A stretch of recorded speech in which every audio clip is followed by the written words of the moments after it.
Hola, buenos días a todos.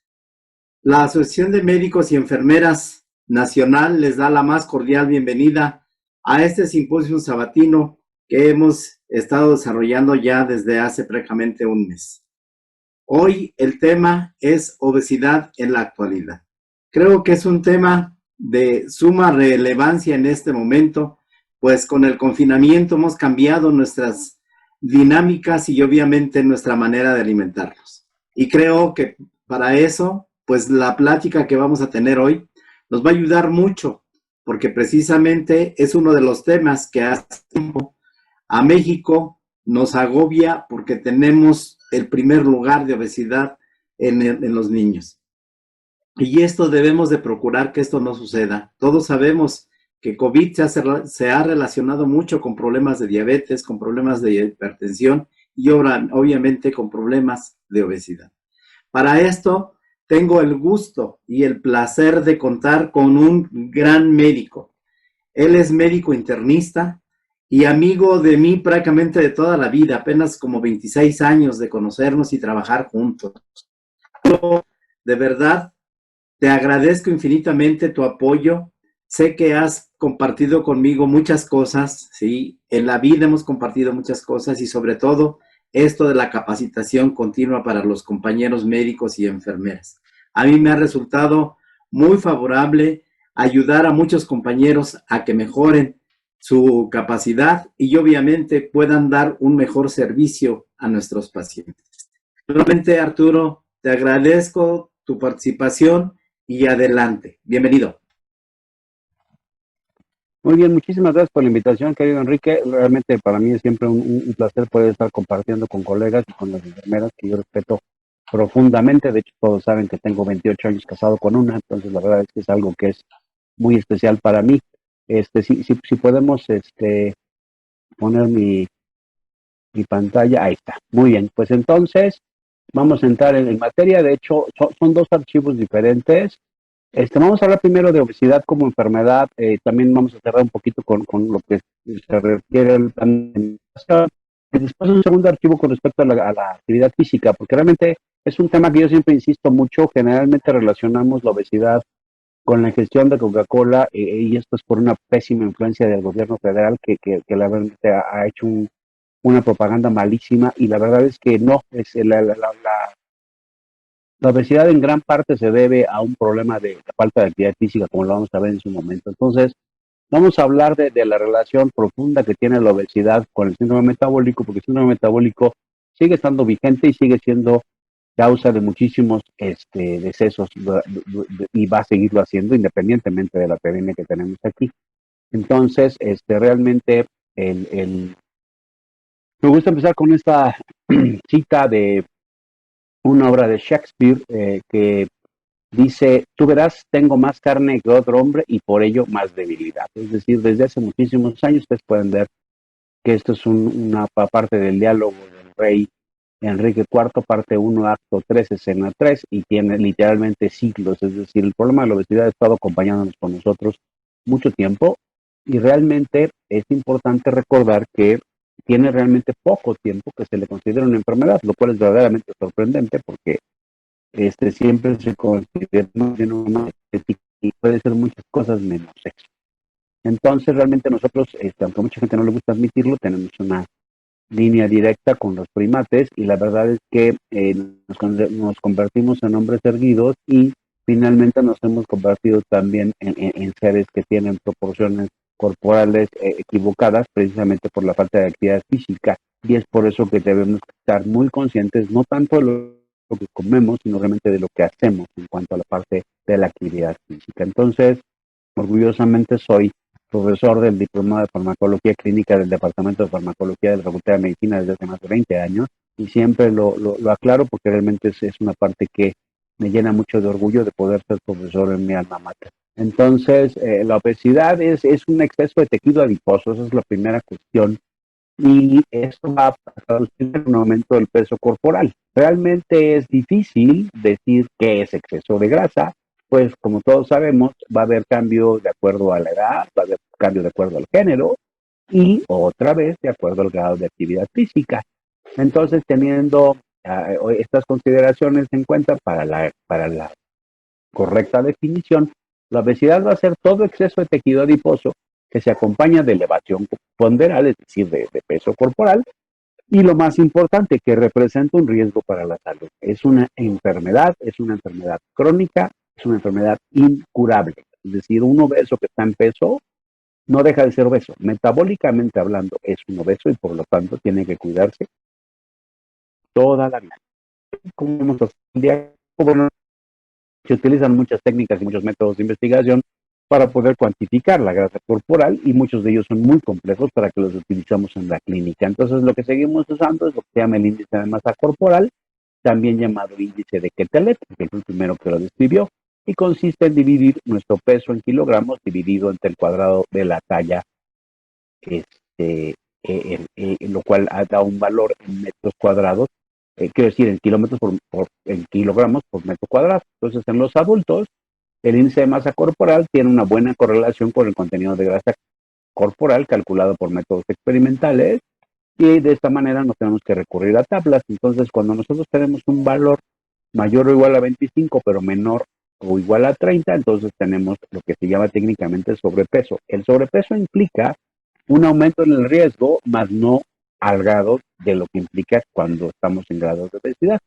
La obesidad tiene tres niveles, tiene obesidad leve, obesidad moderada y obesidad grave, o también llamada mórbida. Entonces, la leve va de 30 a 34.9, la moderada va de 35 a 39.9 y finalmente la llamada mórbida es de igual o mayor a 40 kilogramos por metro cuadrado, y esta es la única que debe operarse, porque muchas veces los pacientes y los médicos se quieren ir por la fácil y decir, bueno, pues que le hagan una manga gástrica o que le hagan un bypass. No, perdónenme, eso es una decisión de un equipo multidisciplinario. A muy pocos pacientes realmente les aplica y es solamente cuando tienen obesidad mórbida. Todo el resto se tiene que manejar médicamente. Entonces se ha comprobado que otra medición que es muy útil y que no hacemos rutinariamente y que tenemos que empezar a hacer en el consultorio es medir la circunferencia de la cintura o la circunferencia abdominal. Se pone la cinta métrica exactamente a la altura del ombligo y da datos muy, muy valiosos. Entonces, ¿cuáles son los valores que tenemos que tener en cuenta? En los varones, que debe ser menor de 102, es decir, si es de 102 o mayor, se considera un aumento del perímetro abdominal en los varones, y si es mayor o igual a 88 en el caso de las mujeres. Aquí en México, desde hace muchos años, el doctor Agustín Lara Esqueda, que es un gran amigo mío, que estuvo en la Secretaría de Salud Federal muchos años y que después fue secretario estatal de salud del estado de Colima.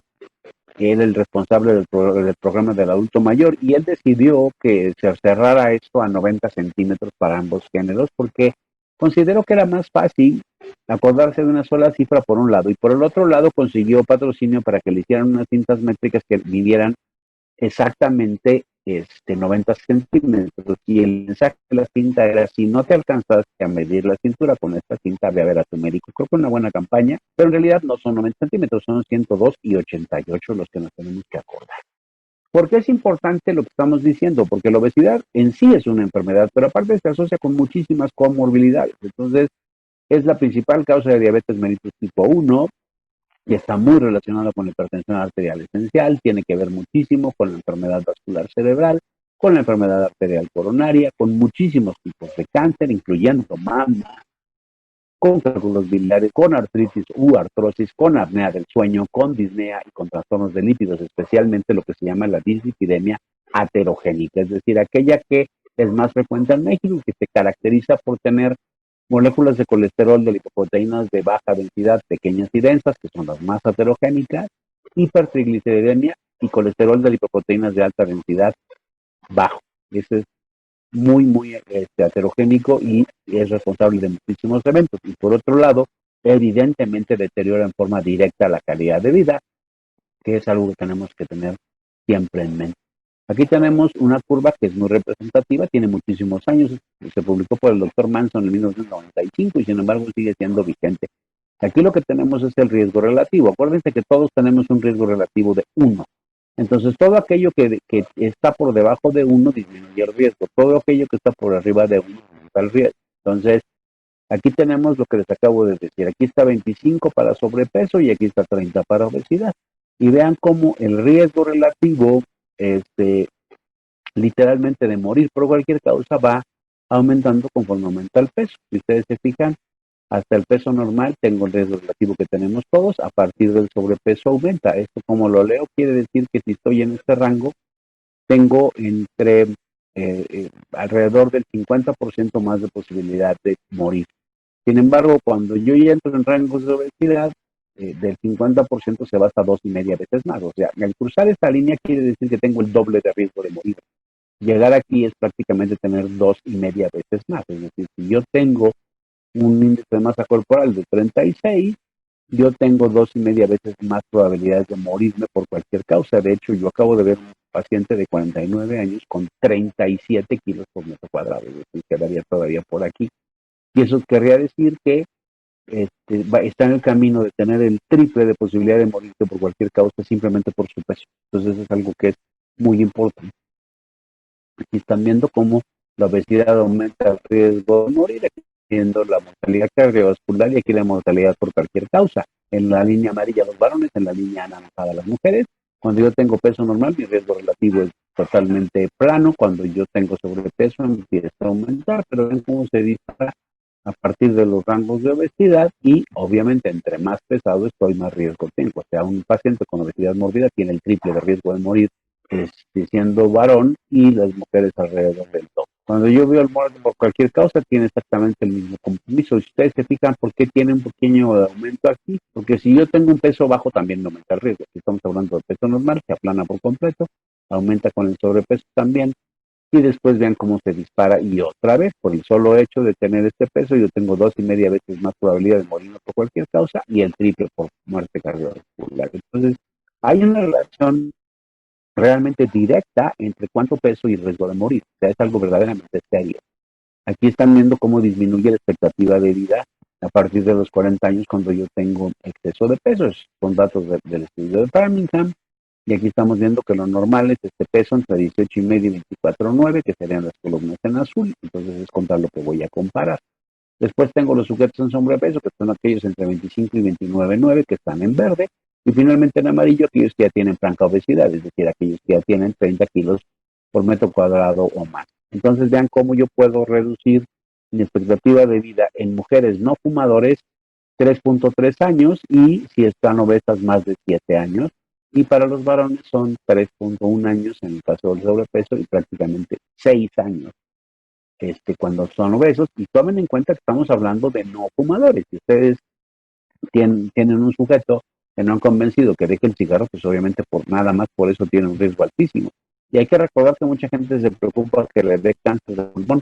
Yo siempre les digo, no se preocupen, no les va a dar tiempo de que les dé cáncer de pulmón, nos va a matar un infarto antes. O sea, el cigarro lo tienen que dejar ya, y eso es lo que se puede hacer. Yo fui fumador, mi último cigarro lo fumé en julio de 2007, es decir, tengo 13 años de no fumar un cigarrillo y se puede hacer. Simplemente decidirse a hacerlo. Aquí están viendo cómo nuestra obesidad creció muchísimo más rápido que creció en Estados Unidos y es importante la comparación porque Estados Unidos es el país más obeso del mundo. Entonces, vean cómo ellos iniciaron en los 60 y hasta los 2000 fue cuando llegaron a este nivel. Nosotros tuvimos nuestra primera medición seria de datos en el 93 y para el 2000 ya teníamos el mismo nivel que tenían los estadounidenses después de 40 años. Entonces, la verdad es que hemos progresado de una manera espeluznante y ahorita sabemos que 7 de cada 10 mexicanos tenemos sobrepeso u obesidad y es algo muy importante porque estás hablando de 7 a 10 personas que tienen un riesgo extraordinariamente alto. Entonces, ¿cómo han pasado las cosas? Aquí tenemos la Salud de Medio Camino del 2016, que es lo más reciente que tenemos. Y la primera encuesta fue la ENEC, no se llamaba ENSAN, se llamaba ENEC, Encuesta Nacional de Enfermedades Crónicas, y teníamos un 41% de peso normal, teníamos un 38% de sobrepeso y solamente un 21% de obesidad. 7 años después había crecido la obesidad a 24,6%. En 2012 ya estaba en 32,4 y para el último dato que es del medio camino teníamos 33, es decir, la tercera parte de las personas que participaron en la ENSA estaban obesas y había crecido la parte del sobrepeso a 39. ¿Y cuál es la única curva que ha bajado? Pues la de peso normal, es decir, había en el 91, en el 93, 41% de los sujetos con peso normal, que ahora el último dato es de 27, es decir, eso quiere decir que todos los demás se subieron en estas dos columnas. Entonces, sí es algo importante porque, como bien dijo Enrique en la introducción, somos el país, hablando pediátricamente, más obeso del planeta Tierra, y eso no es motivo de orgullo. Pero por el otro lado, los responsables de que haya niños obesos somos los adultos. Entonces, es importante, tenemos que pensar que nosotros somos responsables de todo lo que hacen los niños. Los hábitos, el 100% son aprendidos. Nadie nace con un hábito. Entonces, si yo no soy capaz de inculcarle hábitos sanos a mis hijos, es una responsabilidad absolutamente mía y es algo que tenemos que tener siempre en mente. Aquí están viendo cifras de la ENSANUD 2016 de Medio Camino, y ahí está cómo está distribuido a nivel nacional las cifras que acabamos de ver. Entonces, y es importante que sobrepeso es el 39%, obesidad grado 1 es el 22%, obesidad grado 2 es el 8% y nada despreciable 3% de obesidad grado 3. Entonces sí es importante, han crecido más la obesidad en las mujeres, aquí están viendo las columnas, 37% con sobrepeso, 26% grado 1, 9% grado 2 y 4% grado 3. Entonces sí es algo que es importante en las mujeres. Muchas veces los profesionales de la salud somos los responsables. En los embarazos una mujer jamás debe subir más de 10 kilos y siempre permitimos que suban más. Entonces, si nosotros estamos cuidando a una mujer durante su embarazo, una de las cosas que más tenemos que cuidar, aparte de su presión arterial y que no esté hinchada, es que no aumente de peso más de lo que debe. Cada kilo que se pase de 10 va a tener muchísima dificultad para bajarlo de. Ahí están viendo que hay una enorme correlación entre la diabetes mellitus y la hipertensión con respecto al índice de masa corporal. Y están viendo la clave de colores: en verde todos, en rojo las mujeres, en azul los varones. Y aquí están viendo que cuando yo tengo índice de masa corporal normal, las cifras son de 18, 15 y 23% en números redondos.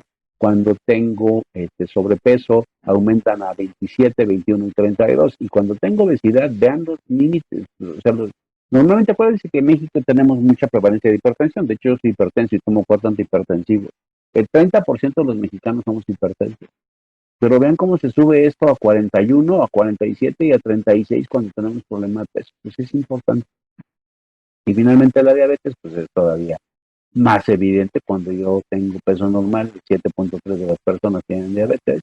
Cuando tengo sobrepeso sube a 41 y se mantiene también cuando se tiene diabetes. Entonces, especialmente la diabetes mellitus tipo 2, hay que pensar que nadie tiene azúcar normal hoy y amanece con diabetes mañana. Entonces, ¿qué pasó? Que perdimos entre 7 y 10 años de enormes elevaciones de la glucosa después de comer y que no detectamos a tiempo. Entonces, cuando yo ya tengo una persona que le da diabetes, insisto, tiene entre 7 y 10 años para atrás, subiéndose el azúcar después del desayuno, después de la comida y después de la cena.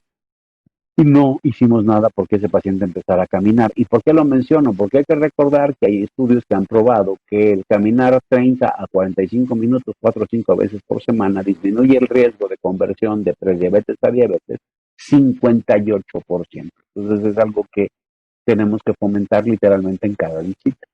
Ahí están viendo cómo se distribuyen los volúmenes de la cintura en México, y la verdad es que en los varones 54% tiene menos de 94, una cuarta parte tiene entre 94 y 101, y eso quiere decir que más de uno de cada 5 tiene aumentada la cintura, y eso es algo que provoca daño, como lo vamos a ver.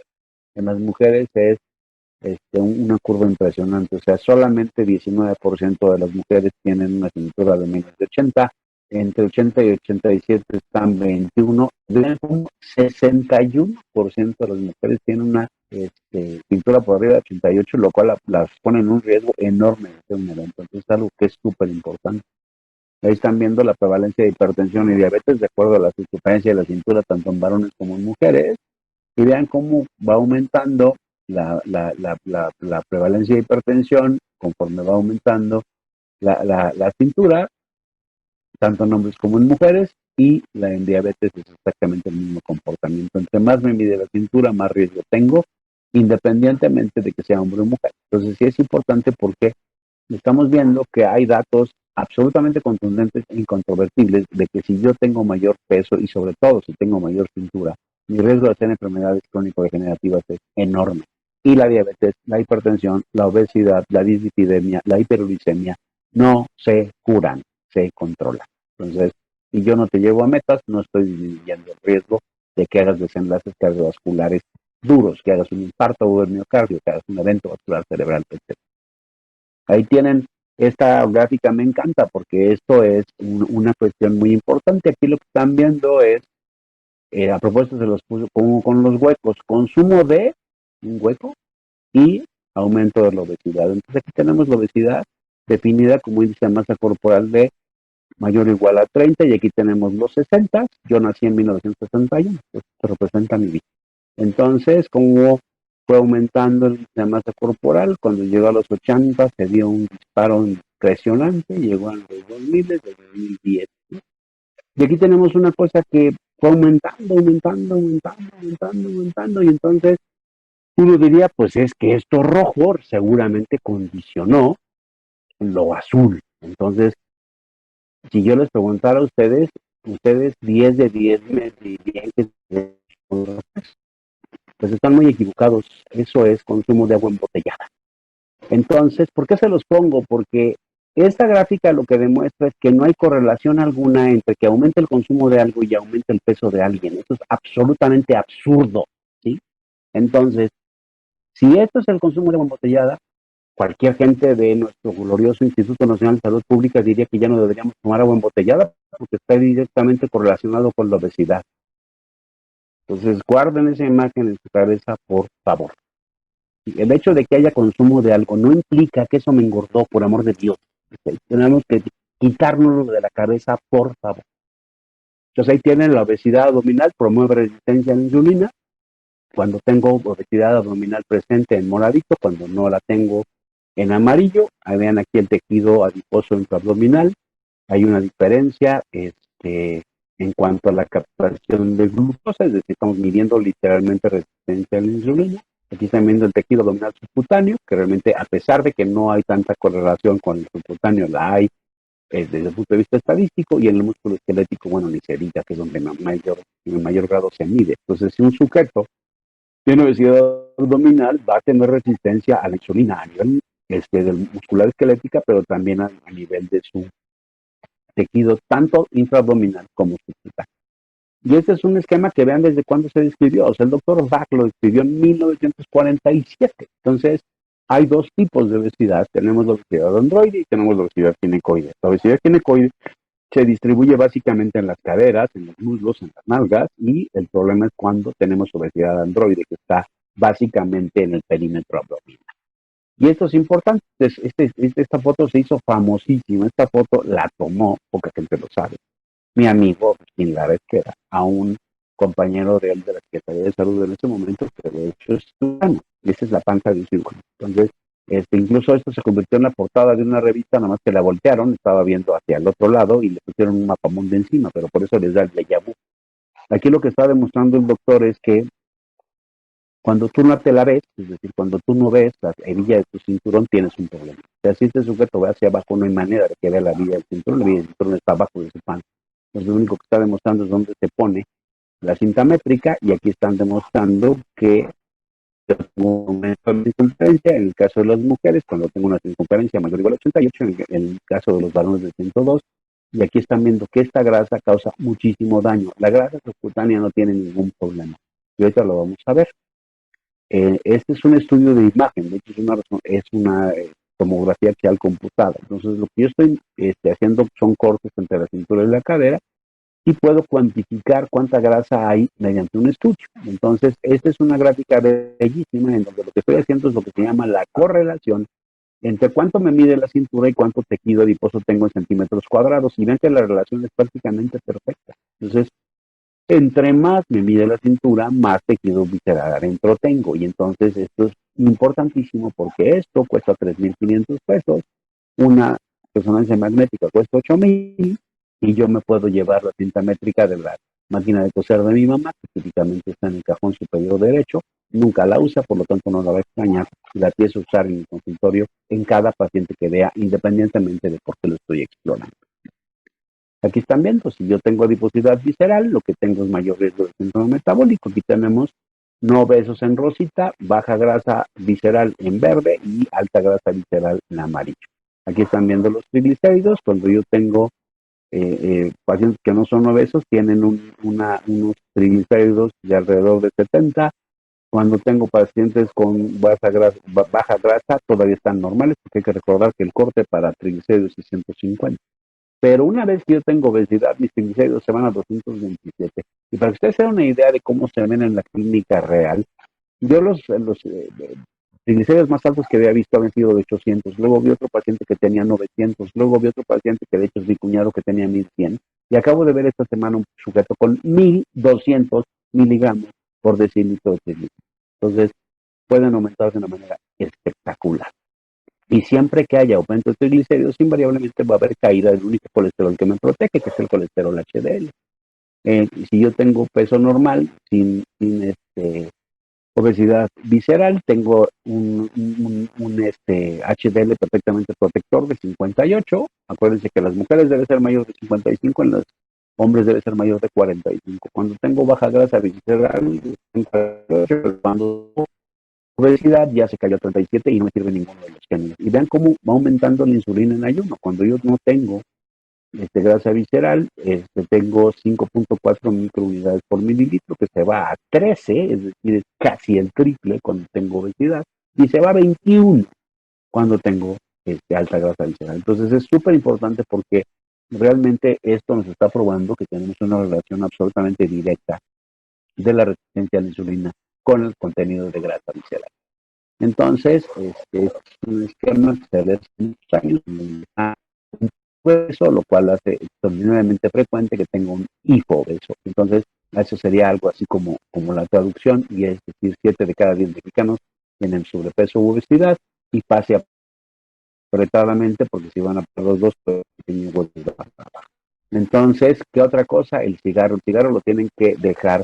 Y si ustedes todavía fuman, les vamos a dar un enorme coscorrón, porque uno tiene que predicar con el ejemplo. Pues yo no le puedo pedir a un sujeto que deje el cigarro si yo fumo. Entonces aquí tienen que el cigarro promueve aumento de la adiposidad intraabdominal. Independientemente de todo el daño cardiovascular directo que provoca, independientemente del enorme daño que provoca a nivel pulmonar, provocando enfermedad pulmonar obstructiva crónica y cáncer de pulmón. Entonces aquí tenemos varones y mujeres, y el índice de masa corporal, cómo aumenta cuando se fuma, cómo aumenta la circunferencia de la cintura y cómo aumenta la circunferencia de la cadera. Entonces sí es importante, que uno podría decir, ¿por qué se va a relacionar? Pues sí se relaciona, y ahí están viendo que todos tienen un asterisco que quiere decir una P menor de 0,1, es decir, sí hay correlación.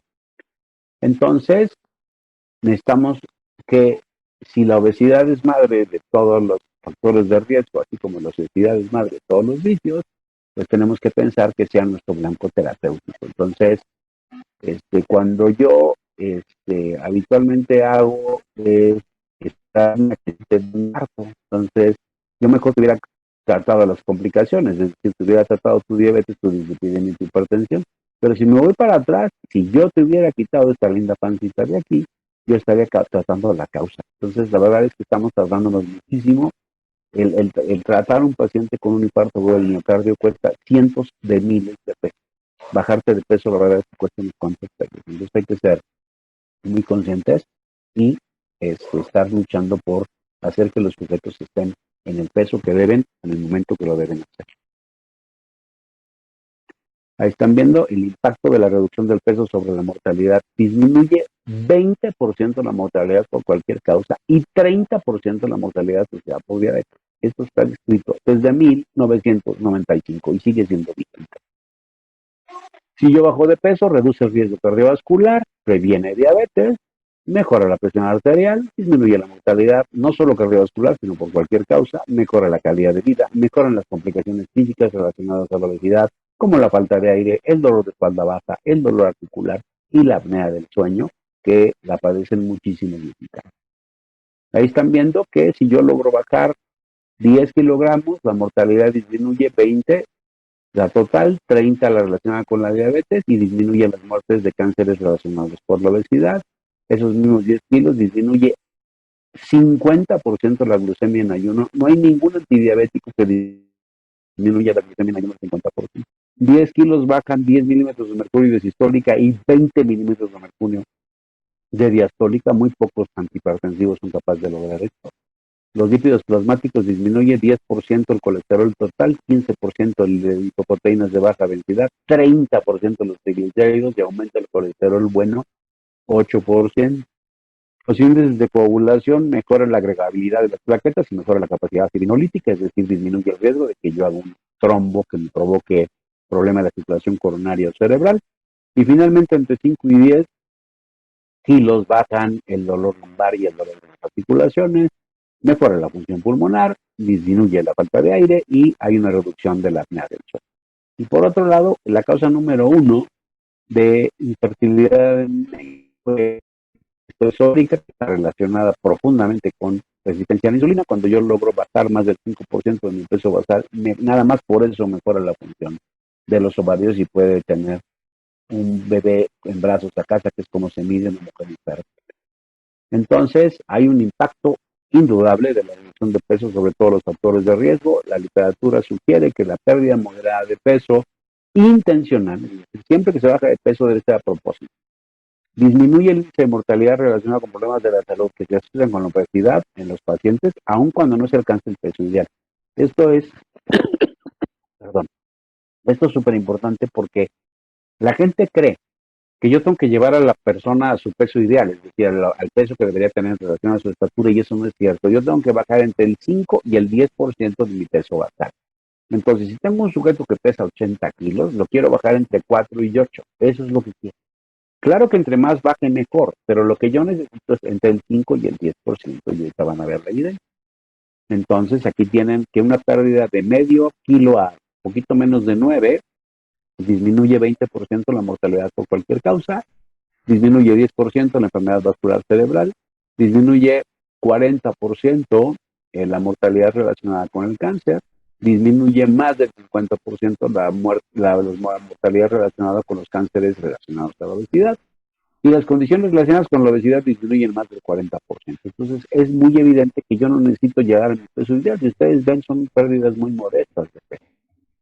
Entonces, la obesidad me genera diabetes mellitus tipo 2, la obesidad me genera hipertensión arterial sistémica, la obesidad me genera dislipidemia heterogénica. Si yo pierdo entre el 5 y el 10% de mi peso, voy a tener una disminución de la glucemia en ayuno, una disminución de la glucemia postprandial, una disminución de la hemoglobina glicosilada 1C, voy a tener disminución del colesterol total y disminución del colesterol de lipoproteínas de baja densidad, mientras aumenta el colesterol protector HDL, y mis cifras tensionales van a bajar tanto la sistólica como la diastólica. Entonces, por eso les decía, yo tengo que centrarme aquí, porque entonces en automático voy a arreglar todo lo demás. No necesito llevarte a tu peso ideal. Es un sueño guajiro, es un sueño de opio de los nutriólogos. Lo que necesitamos es bajarlo del 5 al 10% de su peso. Ahí están viendo cómo la pérdida de peso disminuye el agrupamiento de los factores de riesgo cardiovascular mayores. Entonces, mientras que si yo gano más de 2.25 kilos, o sea, 2 kilos y cuarto, se agrupan mis factores de riesgo en los varones, 20 y casi 40 las mujeres. Cuando yo pierdo ese mismo peso, es decir, cuando yo pierdo 2 kilos y cuarto, que sería una delta total de 4 kilos y medio, vean cómo disminuye el agrupamiento de los factores de riesgo, 48% en los varones y 40% en las mujeres. Una delta de 4,5 kilos. No estoy pidiéndote que bajes ni 20 ni 30. Con que yo logre bajarte un poquito menos de 5 kilos, los factores de riesgo dejan de agrupar. Ahí tienen los aumentos de la expectativa de vida logrados por la pérdida de peso. Si me ponen por favor su micrófono en mute. Pero nada más. ¿Me ponen su micrófono en mute, por favor? Entonces, aquí tienen la pérdida de peso de los que logramos los primeros 12 meses. Y vean cómo hay una reducción importantísima. Esta es la reducción. Por favor, pongan su micrófono en mute.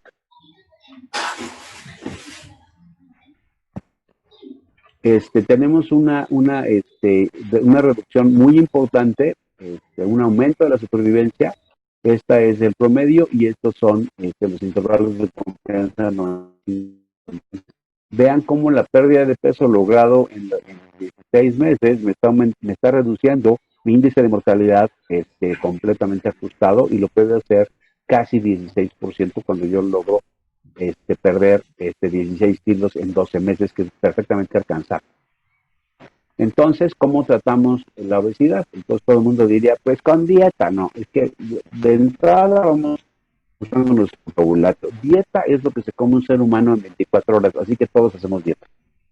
Y la dieta genera reacciones de hipersensibilidad tipo 1 en los sujetos. Lo que vamos a hacer es un plan de alimentación. Entonces, el plan de alimentación necesita algunos ajustes. Entonces, hay que tratar de disminuir la ingestión calórica, especialmente los hidratos de carbono simples que pueden contribuir a la diabetes y los ácidos grasos trans. Eso sí no nos toca, eso ya lo hizo la autoridad en el mundo, ya prácticamente se abolieron las grasas trans. Todos les tuvimos que dar muchos años a la industria para que pudiera cambiar sus procesos industriales, pero prácticamente ya no existen. Y son altamente heterogénicas y aumentan el riesgo de enfermedad cardiovascular. El punto más importante, tenemos que aumentar la actividad física.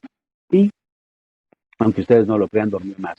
Realmente cada vez hay más evidencia de que el no dormir adecuadamente genera problemas cardiovasculares. Entonces, en general, si ustedes me dicen cómo construyo un plan de alimentación, bueno, entre el 45 y el 65% de las calorías tienen que venir de hidratos de carbono. No se llaman carbohidratos, se llaman hidratos de carbono. Entre el 20 y el 35% de grasas y entre el 10 y el 35% de proteína. Obviamente nos va a ayudar mucho tratar de modificar el comportamiento. Entonces tenemos que reforzar todo el tiempo, uno, que no se esté empezando diario, mucho menos. La recomendación es que un paciente, si tiene báscula en casa, se pese una vez a la semana completamente desnudo. Esa es la manera como lo debe hacer, porque si no, lo único que está generando es ansiedad. Dos, los que controlan el peso son ustedes. Ustedes tienen que pesar al sujeto en su consultorio, siempre en la misma báscula y en las mismas condiciones. Es decir, si ustedes tienen una de estas equipos muy sofisticados que pueden medir algunas cuestiones como impedancia y donde sí necesitan que esté descalzo el sujeto en la báscula y tomar el volantito, está bien. Pero el chiste es que, aunque tengan una báscula normal y tengan la cinta métrica, es más. Entonces, vamos a ver, esta edición es del 2018, es muy reciente. Y el doctor Bray es de las gentes que más han de obesidad en el planeta Tierra. Entonces, cuando él publique algo, háganle caso. Entonces, este es un estudio maravilloso que compara las dietas con diferentes composiciones de macronutrientes. Entonces, hay que recordar muy rápidamente cuáles son los macronutrientes y cuáles son los micronutrientes. Los macronutrientes nomás son 4 y uno de ellos carece de valor calórico, que es el agua. ¿Sí? Entonces, los otros 3 sí tienen valor calórico y son las proteínas que generan, perdón, 4 kilocalorías por gramo, los hidratos de carbono que generan los mismos y finalmente las grasas que generan 9 kilocalorías por gramo. Luego están los micronutrientes. Los micronutrientes por definición no tienen valor calórico. Entonces, los minerales, las vitaminas son micronutrientes. ¿Y por qué lo aclaro? Porque mucha gente dice, no, doctor, yo no tomo vitaminas porque engordan. No, señora, la que engorda es usted. O sea, las vitaminas no pueden engordar porque no contienen calorías. Entonces, quitémonos ese tabú de la cabeza, por favor, porque hay muchas vitaminas que se deben suplementar. Por ejemplo, las personas con diabetes tienen un defecto en su riñón y tiran vitamina B1, que se llama tiamina. Entonces, esa es una de las principales causas de neuropatía diabética. Entonces, yo a las personas con diabetes les tengo que suplementar vitaminas, especialmente la B1, pero lo ideal es que lo demos junto con la B6, que se llama piridoxina, y con la B12, que se llama cianocobalamina. Dicho esto, en pacientes con diabetes, en los grupos que se asignaron abrazos de dietas bajas en hidratos de carbono, estos mostraron mejoría tanto de la hemoglobina glicosilada 1C como de sus triglicéridos y de su colesterol de proteínas de alta densidad. Esta primera diapositiva me sirve mucho porque hay que recordar que los triglicéridos son una grasa, pero no tienen nada que ver con la ingestión de grasa. Los triglicéridos tienen que ver directamente con la ingestión de hidratos de carbono. Entonces, cuando un paciente tiene hipertrigliceridemia, ustedes siempre van a checar su colesterol HDL y típicamente está por debajo de los 55 en las mujeres y por debajo de los 45 en los varones. Es decir, está en riesgo. Entonces, ¿qué es lo que tengo que hacer? Indicarle dónde están los hidratos de carbono. Entonces, los hidratos de carbono están obviamente en todas las cosas dulces, pero también están en cosas saladas que comen con mucha frecuencia. Las harinas, es decir, el pan y las pastas, son puros hidratos de carbono. Entonces, una persona que tiene hipertrigliceridemia y HDL colesterol bajo, puede disminuir su consumo de hidratos de carbono. Si yo disminuyo el consumo de hidratos de carbono, por supuesto que va a bajar la hemoglobina glucosilada 1C, que dicho sea de paso, se mide cada 3 meses, porque mucha gente la pide con mucha frecuencia y luego se molesta porque la cifra no bajó. Hay que recordar que la hemoglobina está en nuestros eritrocitos y nuestra médula ósea reemplaza los eritrocitos cada 120 días. Entonces jamás se debe medir la hemoglobina glucosilada antes de los 3 meses. ¿Qué refleja? ¿Por qué se reporta en porcentaje? Pues porque refleja el porcentaje de las proteínas de ese sujeto que está cargado de azúcar. Entonces, el proceso de glucosilación proteica es un proceso que tiene dos características. Uno es un proceso no enzimático.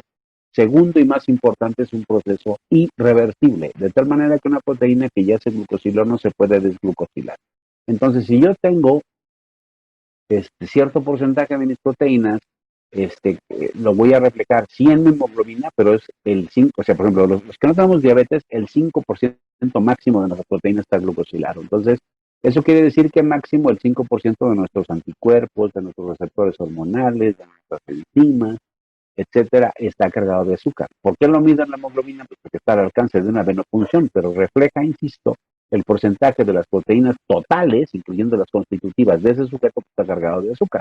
Y es evidente que no funciona igual una proteína cargada de azúcar que una que no lo está. ¿Okay? Entonces es importante. Luego un estudio aleatorizó casi 170 sujetos a 4 dietas muy populares que ustedes han oído. La famosísima dieta Atkins, que es la cetogénica, la Ornish, la de los Weight Watchers y la dieta de la zona, de Zone. Entonces, después de un año, cada dieta produjo una pérdida muy semejante de peso, aproximadamente 5 kilos. Entonces, ustedes pueden ver que realmente los planes de alimentación, así que digas qué bruto, qué exitosos son, pues la verdad no. O sea, bajar 5 kilos en un año sí es un logro porque un paciente obeso sube aproximadamente en forma natural 2 kilos por año. Entonces, si yo ya de entrada hice que no subiera, ya fue ganancia. Pero de todas maneras, si yo estoy a dieta, sin hacer otra cosa, al final de 12 meses, yo lo que le tiro es a 5 kilos. ¿Okay? Entonces, en estos estudios, ¿qué fue lo más importante? La adherencia. O sea, si el paciente luego se hizo un metaanálisis de 48 estudios de muchas dietas distintas. Y otra vez, después de un año, las dietas bajas en hidratos de carbono se desempeñaron igual que o sea, en términos de pérdida de peso, que aquellas bajas en grasa. Y lo aclaro porque mucha gente cree que la dieta Atkins, que la dieta en donde yo prácticamente suprimo los hidratos de carbono y lo cambio por proteínas y un aumento en grasas, implica una diferencia. Y ustedes pueden ver aquí que no. O sea, que estamos hablando de casi 50 estudios metaanalizados. Y resulta que cuando yo tengo una dieta baja en hidratos de carbono, le hace una Atkins, bajo 7 kilos, un cuarto. Y si bajo grasas, bajo 7 kilos, 270 gramos. Es decir, estrictamente hablando, incluso bajé un poquito más con la dieta baja en grasas. Entonces, por favor, eliminemos eso de que la dieta Atkins es la mejor. Aquí están viendo una prueba fehaciente, un estudio de 2018 en Endocrine Review, en donde estoy probando que tengo exactamente la misma pérdida. Le tiro entre 5 kilos y 7, un cuarto, ni siquiera 7 y medio. Entonces, hay una otra dieta que se llama PAUND. Es el estudio más grande que ha examinado la composición de macronutrientes y pérdida de peso. Esto lo que hizo fue aleatorizar a los participantes a una de 4 dietas con 80% de los pacientes con datos de su peso al final de los 2 años. Entonces, las dietas aquí las tienen. Había una dieta que tenía 20% de 20% de proteínas, otra que tenía 20 y 25, otra que tenía 40 y 15 y otra que tenía 40 y 25. Los alimentos de las 4 dietas fueron los mismos, lo que cambió fue la cantidad. Entonces es un estudio muy bien hecho metodológicamente. Entonces al final de 6 meses, de 12 meses y de 2 años, la pérdida de peso fue semejante con las 4 dietas. Sin embargo, aquellos que alcanzaron el mayor aumento de la ingestión proteica perdieron más peso en forma proporcional. Entonces, este estudio lo que te dice es, tú puedes tener como una dieta inductora de baja de peso, sí, aumentar la ingestión de proteínas, sin embargo tienes que tener mucho cuidado con el riñón y esto no se puede mantener durante mucho tiempo. Los datos del estudio PAUNS son consistentes con las recomendaciones de la guía del Colegio Estadounidense de Cardiología, la Asociación Estadounidense del Corazón, la Sociedad de Obesidad para el manejo de sobrepeso y obesidad en adultos, que establece que en adultos con sobrepeso y obesidad Una variedad de abordajes dietéticos pueden producir pérdida de peso. La elección debe basarse en las preferencias del paciente y en la edad y en su estado de salud. Entonces, el mensaje es, sí, dale una reducción de calorías. La distribución, la verdad es que yo siempre he considerado que es más fácil reducir grasas porque las grasas te dan 9 kilocalorías por gramo, mientras que los hidratos de carbono y las proteínas te dan 4. Entonces, ¿cuál es el problema también con la dieta alta en proteínas? Que yo necesito saber cómo está la función del riñón y muchas veces el paciente se acostumbra a bajar rápido y cuando yo rompí con una dieta que ya no le lastima el riñón, él solito se regresa a la dieta tipo cetogénica. Entonces hay que tener mucho cuidado. Mantenimiento a largo plazo de la pérdida de peso es lo más difícil que hay. Lo difícil no es bajar de peso, lo difícil es mantener la pérdida de peso. Entonces es un verdadero reto, como lo están viendo ahí, que dice el doctor Bray. Un estudio asignó a los participantes a perder peso con una dieta de muy bajas calorías, es lo que quiere decir esto, durante 4 semanas antes de aleatorizarlos a una dieta control o a una dieta, o a la dieta en estudio, que era el motivo de la experimentación, suplementada con 48.2 gramos al día de proteína. Es decir, no es tanto que yo te dé menos hidratos de carbono, sino que te suplemente proteína. Pues a final de 3 meses, el grupo que se suplementó con proteínas para alcanzar el 18% de la ingestión total, tuvo 50% de reducción de la reganancia de peso. Es decir, que yo te dé proteínas puede ser una buena opción.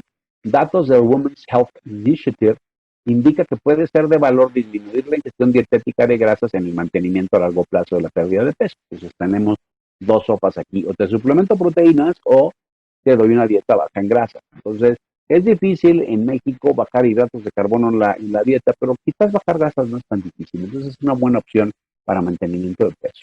El estudio reportó que el peso corporal en el grupo de la dieta baja en grasas y en el grupo de dieta control fue semejante después de un promedio de 7,5 años de seguimiento.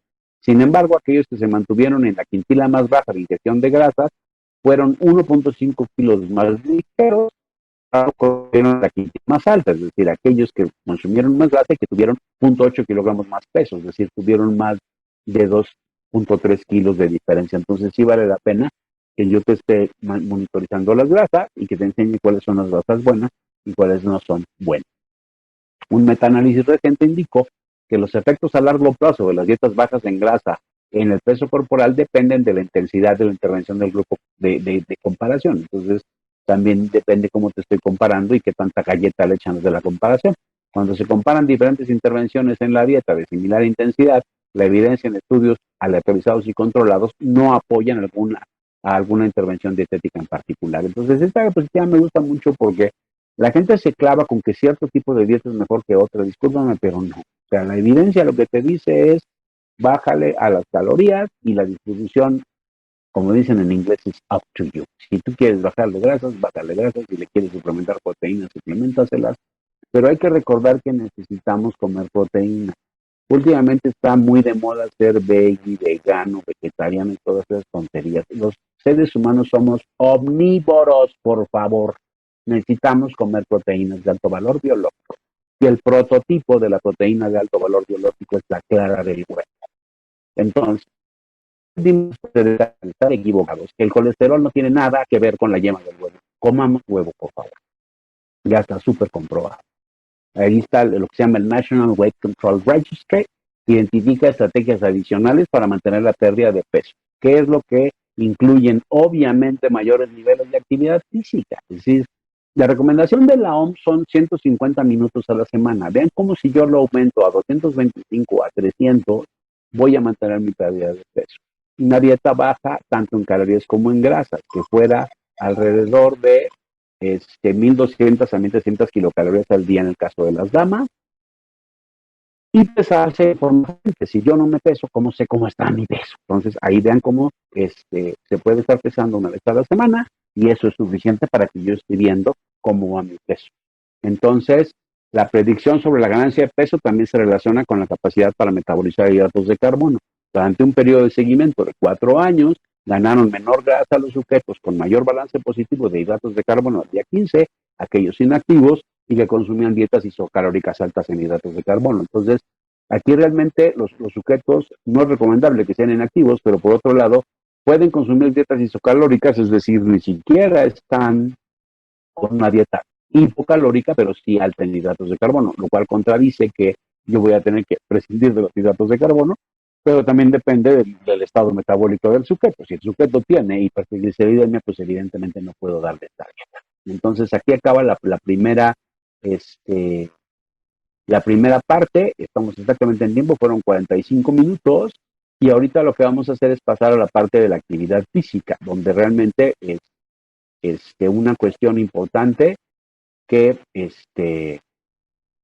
que veamos la parte, yo dejé lo más importante para el final. O sea, le hice una revisión muy interesante de la dieta, ya vimos que realmente la el resto de las dietas y que lo más difícil no es bajar, sino mantener el peso. Entonces vamos a hablar ahora, en estos siguientes 45 minutos, de lo importante que es la falta de actividad física. Esta plática me gusta mucho y se refiere a las maladaptaciones del ser humano a la inactividad física. Entonces, realmente esta es una publicación bellísima de Bruce Lis que apareció en esta revista hace ya 13 años. Y fíjense cómo empieza, dice, en nuestra historia sobre la Tierra, aparentemente los humanos tenemos potencial para la más ventajosa interacción entre el ambiente y nuestros genes. Sin embargo, fíjense cómo lo dicen ellos, somos bastante afortunados de estar vivos en esta era. Y ahorita vamos a ver por qué lo dicen. En un periodo de menos de medio siglo, el conocimiento avanzado desde Watson y Crick, hay que recordar que a Watson y a Crick les dieron el Premio Nobel de Medicina en 1953 por describir la doble hélice de la estructura del DNA. Y entonces, en menos de medio siglo, desde que Watson y Crick nos dijeron cómo era la estructura del DNA, ya teníamos totalmente secuenciado el genoma humano. Por otro lado, por nuestro estilo de vida, la ingeniería del ser humano para la inactividad física ha aumentado la incidencia de enfermedades crónicas inducidas por un efecto adverso. Es decir, nosotros somos relativamente nuevos en la Tierra comparado con otros seres vivos. Entonces, los primeros seres humanos en la faz de la Tierra eran nómadas, eran cazadores y no comían todos los días, porque dependían de lo que cazaban para poder comer. De tal manera que si nosotros hubiéramos tenido un diseño ahorrador de energía, nos hubiéramos extinguido muy rápido. Entonces, ahorita vamos a demostrar cómo la inactividad provoca enfermedades crónicas. Aquí tenemos lo que debería estar pasando cuando tengo homeostasis o equilibrio metabólico. El balance entre la actividad y la inactividad físicas permite la expresión balanceada de los genes de gasto energético y de los genes de almacenamiento. Si yo tengo gasto frecuente, tengo un almacenamiento frecuente y me mantengo totalmente en equilibrio. Sin embargo, aquí tenemos que la disminución de la actividad física, vean cómo no estoy hablando de ingestión, estoy hablando de disminución de la actividad física, causa un desbalance mal adaptativo entre la expresión de los genes de gasto y los de almacenamiento. Entonces, si yo tengo un gasto raro, voy a aumentar necesariamente mi almacenamiento y eso es lo que me está provocando disfunción metabólica. Pero vean cómo no estoy echándome la culpa a la ingestión ni de comida ni de refresco. Estoy echándole la culpa a lo que realmente lo tiene, que es la falta de actividad física. Entonces, la inactividad física se ha probado que tiene que ver con el riesgo hereditario de diabetes mellitus. El estudio de las enfermeras de Harvard reportó que las mujeres con padres que tienen diabetes tienen un mayor riesgo relativo de enfermedad, de tener diabetes, que aquellas cuyos padres no tienen la diabetes mellitus. Nosotros sabemos que típicamente yo tengo mucha mayor probabilidad de tener diabetes si uno o ambos de mis padres presentan la enfermedad. Estos hallazgos ilustran que hay un riesgo hereditario, es decir, hay genes de susceptibilidad para la enfermedad que están involucrados en la diabetes mellitus tipo 2. Más aún, estos datos también revelan que hay una interacción entre la inactividad física y la susceptibilidad para diabetes, y ahorita lo vamos a ver. Para las mujeres cuyos padres tenían diabetes, la quinta parte más inactiva tuvo un riesgo 65% mayor de diabetes que las mujeres donde estaban más activas. De una manera semejante, las mujeres cuyos padres no tienen diabetes, la quinta parte más inactiva tuvo el doble de riesgo de hacer diabetes que aquellas más activas. Y estamos hablando sin la carga familiar. Ahorita lo vamos a ver gráficamente. El hecho de que la inactividad aumente la prevalencia de diabetes en mujeres, tanto con como sin padres con la enfermedad, revela un ejemplo clarísimo epidemiológico y real de la interacción entre el ambiente y la actividad física y los genes que lleva una enfermedad crónica, en este caso diabetes mellitus tipo 2. Y aquí tenemos la gráfica. Aquí lo que estamos viendo es el riesgo relativo de diabetes mellitus tipo 2 Y aquí lo que estamos viendo son las mujeres más inactivas, las mujeres intermedias y las mujeres más activas en cuanto a quintiles o quintilas de inactividad. Entonces, vean cómo en negro están aquellas que tienen el antecedente familiar de diabetes mellitus y en blanco aquellas que no la tienen. Entonces, si yo comparo las que sí tienen uno o ambos padres con diabetes, comparo las más inactivas con las más activas, esta es la cifra que habíamos visto. Las más inactivas tienen 65% más de riesgo de diabetes. Pero vean cómo es muchísimo más impresionante las columnas huecas, es decir, aquellos que no tienen ninguno de los dos papás diabetes. Si yo comparo las más inactivas con las más activas, tienen 100% más de riesgo de ser diabetes, literalmente el doble. Entonces, esta gráfica lo que demuestra es que la inactividad física, la falta de actividad física, literalmente provoca diabetes. En este estudio no se les preguntó ni qué comían ni qué bebían, simplemente se estableció cuál era su nivel de actividad física. Entonces, aquí estamos erradicando que tiene que ver con el consumo de refresco, que tiene que ver con lo que como, tiene que ver con lo que no hago, que es actividad física. Esta imagen la necesito que la tengan todos los días presente en su cabecita, porque si ustedes ponen a la gente a hacer actividad física, literalmente pueden prevenir diabetes cada día que estén trabajando. Hay una serie de cambios sistémicos y hay el cuerpo se desgasta y se enferma cuando está físicamente inactivo. Un ejemplo actual de las adaptaciones fisiológicas a la inactividad física es cuando los humanos sanos se someten a un reposo en cama continua o van al ambiente de microgravedad del espacio. Es una pérdida impresionante de masa muscular. En respuesta a la inactividad excesiva, exhiben tanto una rápida pérdida de masa tisular como interrupción de la función normal en muchas células y tejidos. En semanas del inicio del reposo continuo en cama, durante el ejercicio aeróbico máximo, ocurren numerosas adaptaciones que incluyen una disminución de aproximadamente la cuarta parte del volumen máximo de carga, del gasto cardíaco máximo y del consumo pico de oxígeno. En respuesta al declive progresivo de la presión arterial ocurre intolerancia ortostática, es decir, el cambio de posición, debido a la atenuada excitación simpática mediada por varios receptores.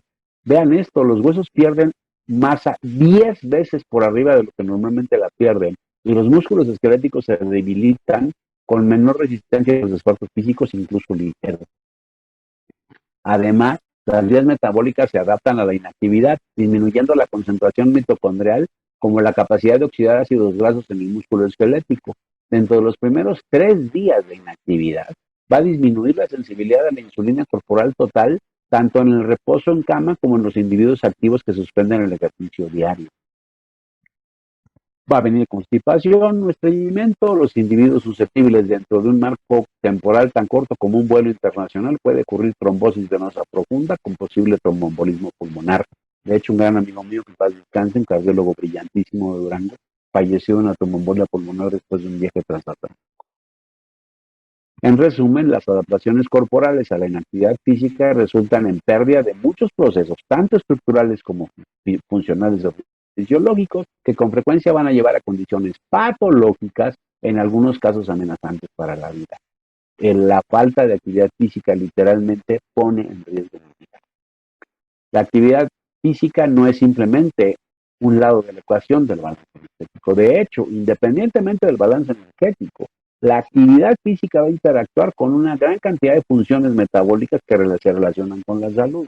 Entonces, no pensemos solamente en aumentar el gasto, pensemos en la actividad física como tal. Aquí tenemos un esquema bellísimo en donde un sujeto que tiene aumentada la circunferencia de la cintura por arriba de 102, que es un varón, generalmente va a coexistir con hipertrigliceridemia, es decir, triglicéridos por arriba de 150, con colesterol de lipoproteínas de alta densidad, que es el único que protege por debajo de 45, y con una glucemia en ayuno por arriba de 100.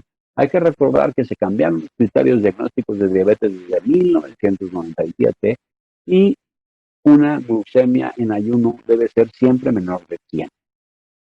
Entonces, aquí está la prueba fehaciente. Aquí tenemos un centro comercial en donde tenemos escaleras eléctricas y ustedes pueden ver que la única persona que no está en la escalera se dirige hacia bajar por la escalera. O sea, yo entiendo que les dé flojera subir, pero lo que no entiendo es por qué les da flojera bajar. O sea, realmente es algo que nosotros hemos propiciado los seres humanos, especialmente los mexicanos, somos sedentarios de alto rendimiento. O sea, usamos la escalera eléctrica como estos sujetos para ir al mezanín, tomamos el elevador para bajar un piso y tomamos el auto para ir un par de cuadras. Realmente nos causa daño y eventualmente nos puede matar. Aquí tienen este sujeto, le dijeron, vaya usted a pasear al perro, ¿cómo no, doctor?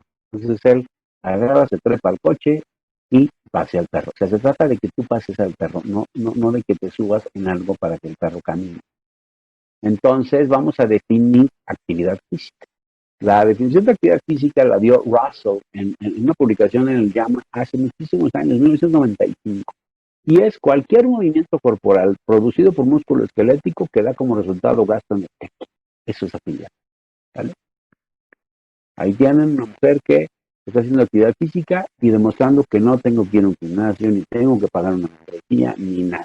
Está literalmente en un lugar donde está apoyando sus pies en la pared para poder hacer abdominal. No se necesita ninguna instalación, no se necesita ninguna inversión. El ejercicio físico regular y adaptado para mayores se asocia con una disminución de riesgo de mortalidad. Vean que estamos hablando aquí de adultos mayores. ¿Por qué lo pongo? Porque ese estudio me gusta mucho. Es un estudio de unos autores españoles que apareció en una revista española de actividad física, en donde lo que están analizando es la actividad física en el adulto mayor. Porque muchas veces he oído que, no, pues ya con esa edad, ¿para qué no? Quítense esa cosa de la cabeza. La actividad física es para todas las edades, pediátrica, juvenil, adulta y adulta mayor, para todos. Entonces, ¿por qué disminuye el riesgo de mortalidad en adultos mayores? Porque es consecuencia de un efecto protector cardiovascular y contra el síndrome metabólico y disminuye el riesgo tanto de sufrir un infarto del miocardio como de desarrollar diabetes. Aún, insisto, en adultos mayores que por definición son aquellos que tienen entre 65 años o más. Sumado a esto, el ejercicio regular ha mostrado en adultos mayores prevenir ciertos tipos de cáncer, aumentar la densidad mineral ósea, disminuir el riesgo de caídas, que para quienes vemos adultos mayores es algo fundamental, disminuir el dolor óseo articular, mejorar la función cognitiva e incluso disminuir el riesgo de padecer no solamente demencia, incluso enfermedad de Alzheimer. Además, tiene beneficios psicosociales y van a ayudar a combatir el aislamiento, la depresión que es súper frecuente en esta edad, la ansiedad y favorecen tanto la autoestima como la cohesión social. Es decir, necesitan los adultos mayores hacer actividad física a su edad. Tiempo contra intensidad. Oiga, doctores, que yo leí, ahí tienen esta publicación, apareció en el CHEST hace 15 años, se ha demostrado un importante beneficio en el riesgo cardiovascular del ejercicio. El efecto en realidad es producto de una mayor cantidad de tiempo de ejercicio, no de intensidad. La intensidad del entrenamiento no es un factor para estas mejorías. Entonces, el chiste es que un sujeto que la única actividad física que hace es parpadear y que de hecho es absolutamente involuntaria, empiece a mover. Entonces, los estudios utilizando aproximadamente 60 minutos al día de actividad física indujo un balance energético negativo y por lo tanto hubo una considerable disminución de peso, sin ninguna modificación dietética. Como debe esperarse, una duración más modesta del ejercicio, aproximadamente 30 minutos al día, conduce a una disminución más pequeña de la circunferencia de la cintura. Entonces, lo importante es el tiempo, no la intensidad. Otro estudio evaluó el efecto aditivo del ejercicio con una dieta baja en grasa. Entonces tuvo dos pedazos. Es un estudio bellísimo del doctor Tremblay que apareció en una revista de medicina deportiva. Y ustedes pueden ver que durante 15 meses con pura actividad física, los sujetos bajaron 6.4 kilos. Entonces, si ustedes se acuerdan, en la revisión de las dietas que vimos hace un rato, yo les dije que le tirábamos más o menos a 5 kilos con una dieta en un año. Aquí con 15 meses de actividad sin dieta bajaron casi 6,5 kilos. Entonces, hubo una disminución no solamente del peso, sino de la insulina, del colesterol total, de la ApoB y del colesterol de lipoproteínas de baja densidad.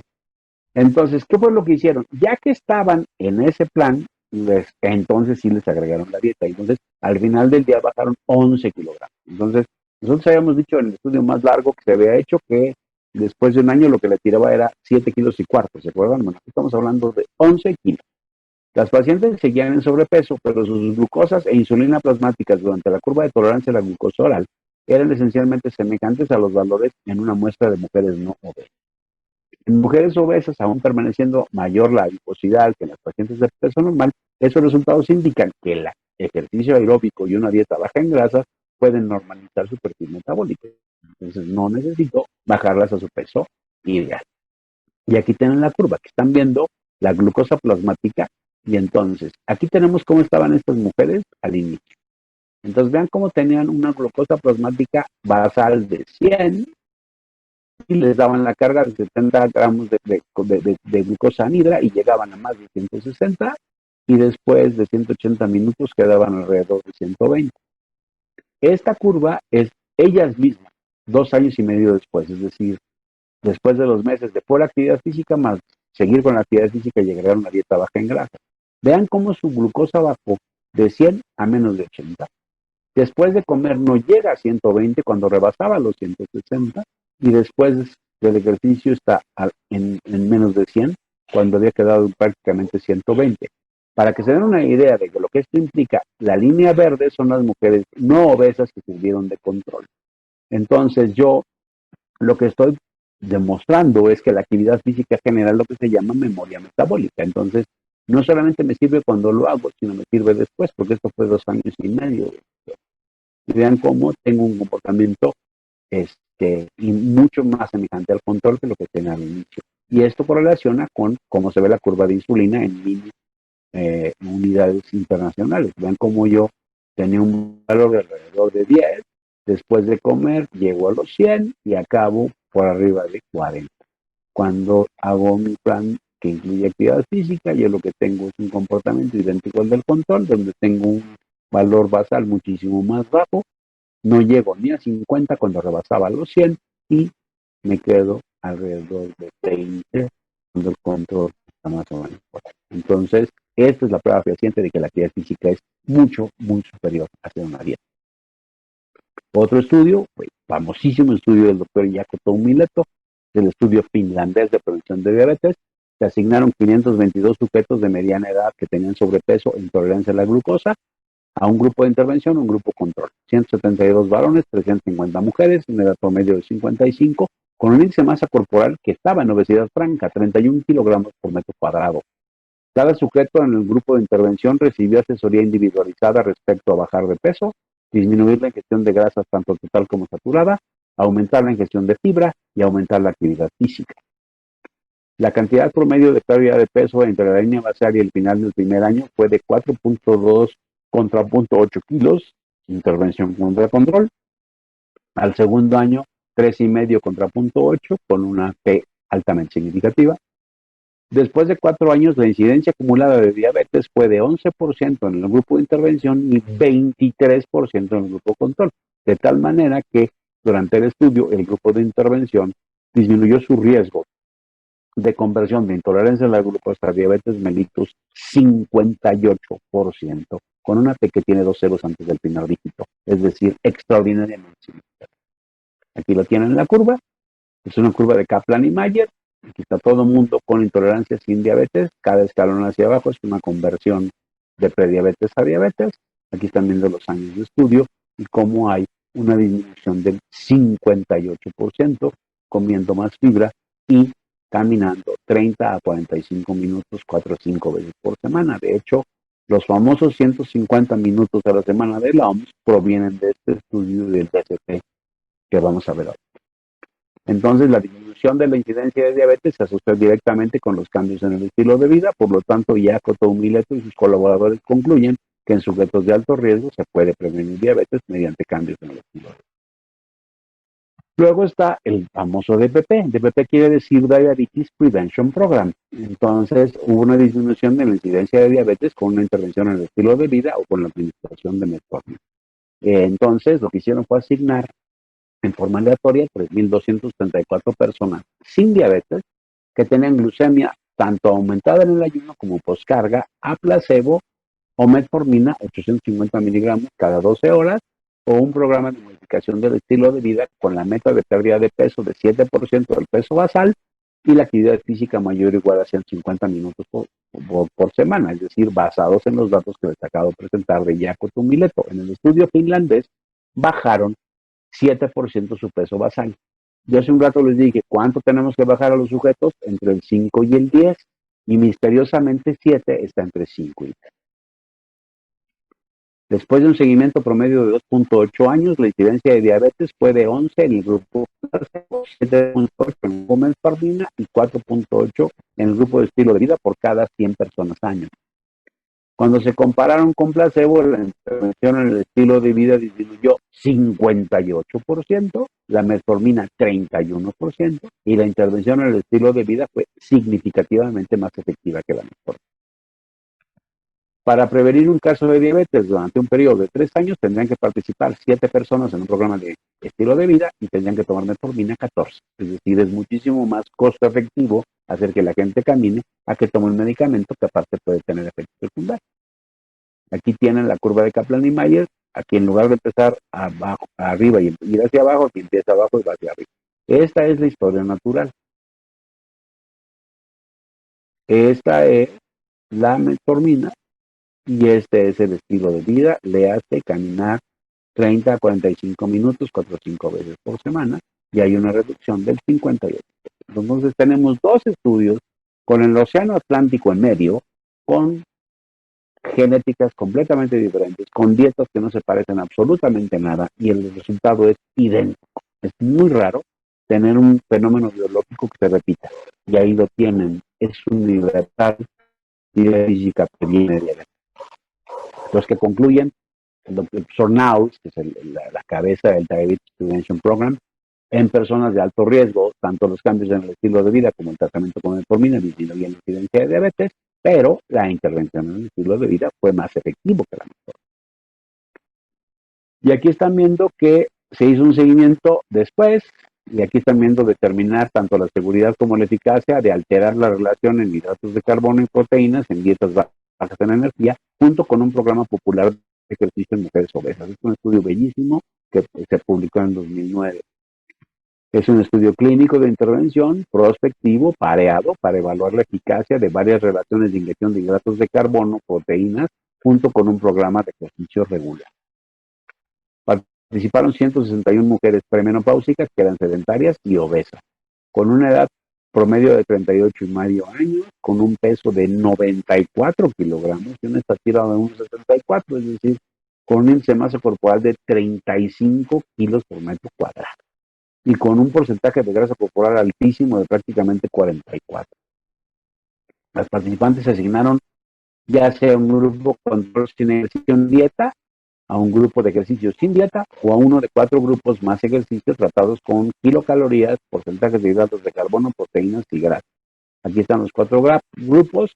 La dieta alta en energía, alta en hidratos de carbono, pero baja en proteínas, que tenía 2.600 kilocalorías, y luego 55, 15 y 30.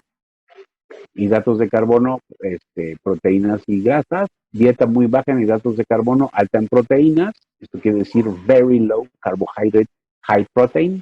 1.200 kilocalorías, 63, 7 y 30. Dieta baja en hidratos de carbono, moderada en proteínas. Low calorie, moderate protein. 1.200 kilocalorías, 50, 20 y 30. Y finalmente una dieta alta en hidratos de carbono, baja en proteínas. High carbohydrate, low protein. 1.200 kilocalorías, 55, 15 y 30. Entonces, si se fijan, los grupos tenían un contenido de 1.200, salvo la primera que era de 2.600. Las participantes en los grupos de ejercicio llevaron a cabo un programa por ciclos de entrenamiento basado en resistencia por semana bajo supervisión. Es decir, había un instructor con cada una de las señoras verificando que estaban haciendo lo que tenían que hacer. Después de 14 semanas, todos los grupos, exceptuando el control, experimentaron disminuciones significativas de la circunferencia de la cintura, con P's desde menor de 0,5 hasta 0.001. Cuando se compararon con los otros grupos, las participantes en los grupos de muy bajas hidratos de carbono, altas proteínas, bajos carbohidratos, altas proteínas y altos carbohidratos, bajas proteínas, tuvieron disminuciones significativas semejantes de peso y de masa corporal. Después de 14 semanas, en base a la respuesta de cambio, comparado con los otros grupos, el grupo de muy bajos hidratos de carbono, altas proteínas, tuvo significativamente mayor pérdida de grasa. Entonces aquí lo tienen, la dieta alta en proteínas con un muy bajo contenido de hidratos de carbono bajó entre 3.2 y 5.2 kilos. bajos hidratos de carbono con moderadas proteínas entre 1.9 y 4 kilos, y finalmente alto en hidratos de carbono, baja en proteínas entre 2.1 y 3.8. Estos son pérdidas no de peso, son pérdidas de grasa, de kilos de grasa. Las disminuciones subsecuentes en el porcentaje de grasa fueron semejantes, significativamente mayores, en los participantes de muy bajos hidratos de carbono, alta proteína, bajo hidrato de carbono, moderada proteína, y alto hidrato de carbono, baja proteína. Inicialmente la dieta disminuyó de forma similar en todos los grupos el gasto energético en reposo relativo. Todos los grupos de ejercicio mejoraron significativamente su condición, lo que se llama fitness, y estas mejorías no fueron diferentes entre grupos. Ocurrieron cambios promedio favorables, pero no significativos en su perfil de lípidos, en su glucemia y en su resistencia a la insulina medido por HOMA. En todos los grupos, excepción del control, disminuyó de forma significativa el nivel de leptina, que tiene que ver con la ingestión de alimentos, después de 2 semanas de dieta, y se mantuvieron bajos durante el programa, que duró 14 semanas. La participación en el ejercicio resultó en mejoría significativa tanto de la calidad de vida como de la imagen corporal, lo cual es muy importante. Entonces, ¿qué concluyen el doctor Kerksick y sus colaboradores? Que el ejercicio solo parece tener un mínimo impacto en los desenlaces evaluados. Cuando el ejercicio se combina con una dieta hipoenergética, son aparentes los desenlaces positivos. Cuando en la dieta se reemplazan hidratos de carbono con proteínas, ocurren mayores mejorías tanto en la circunferencia de la cintura como en la composición corporal.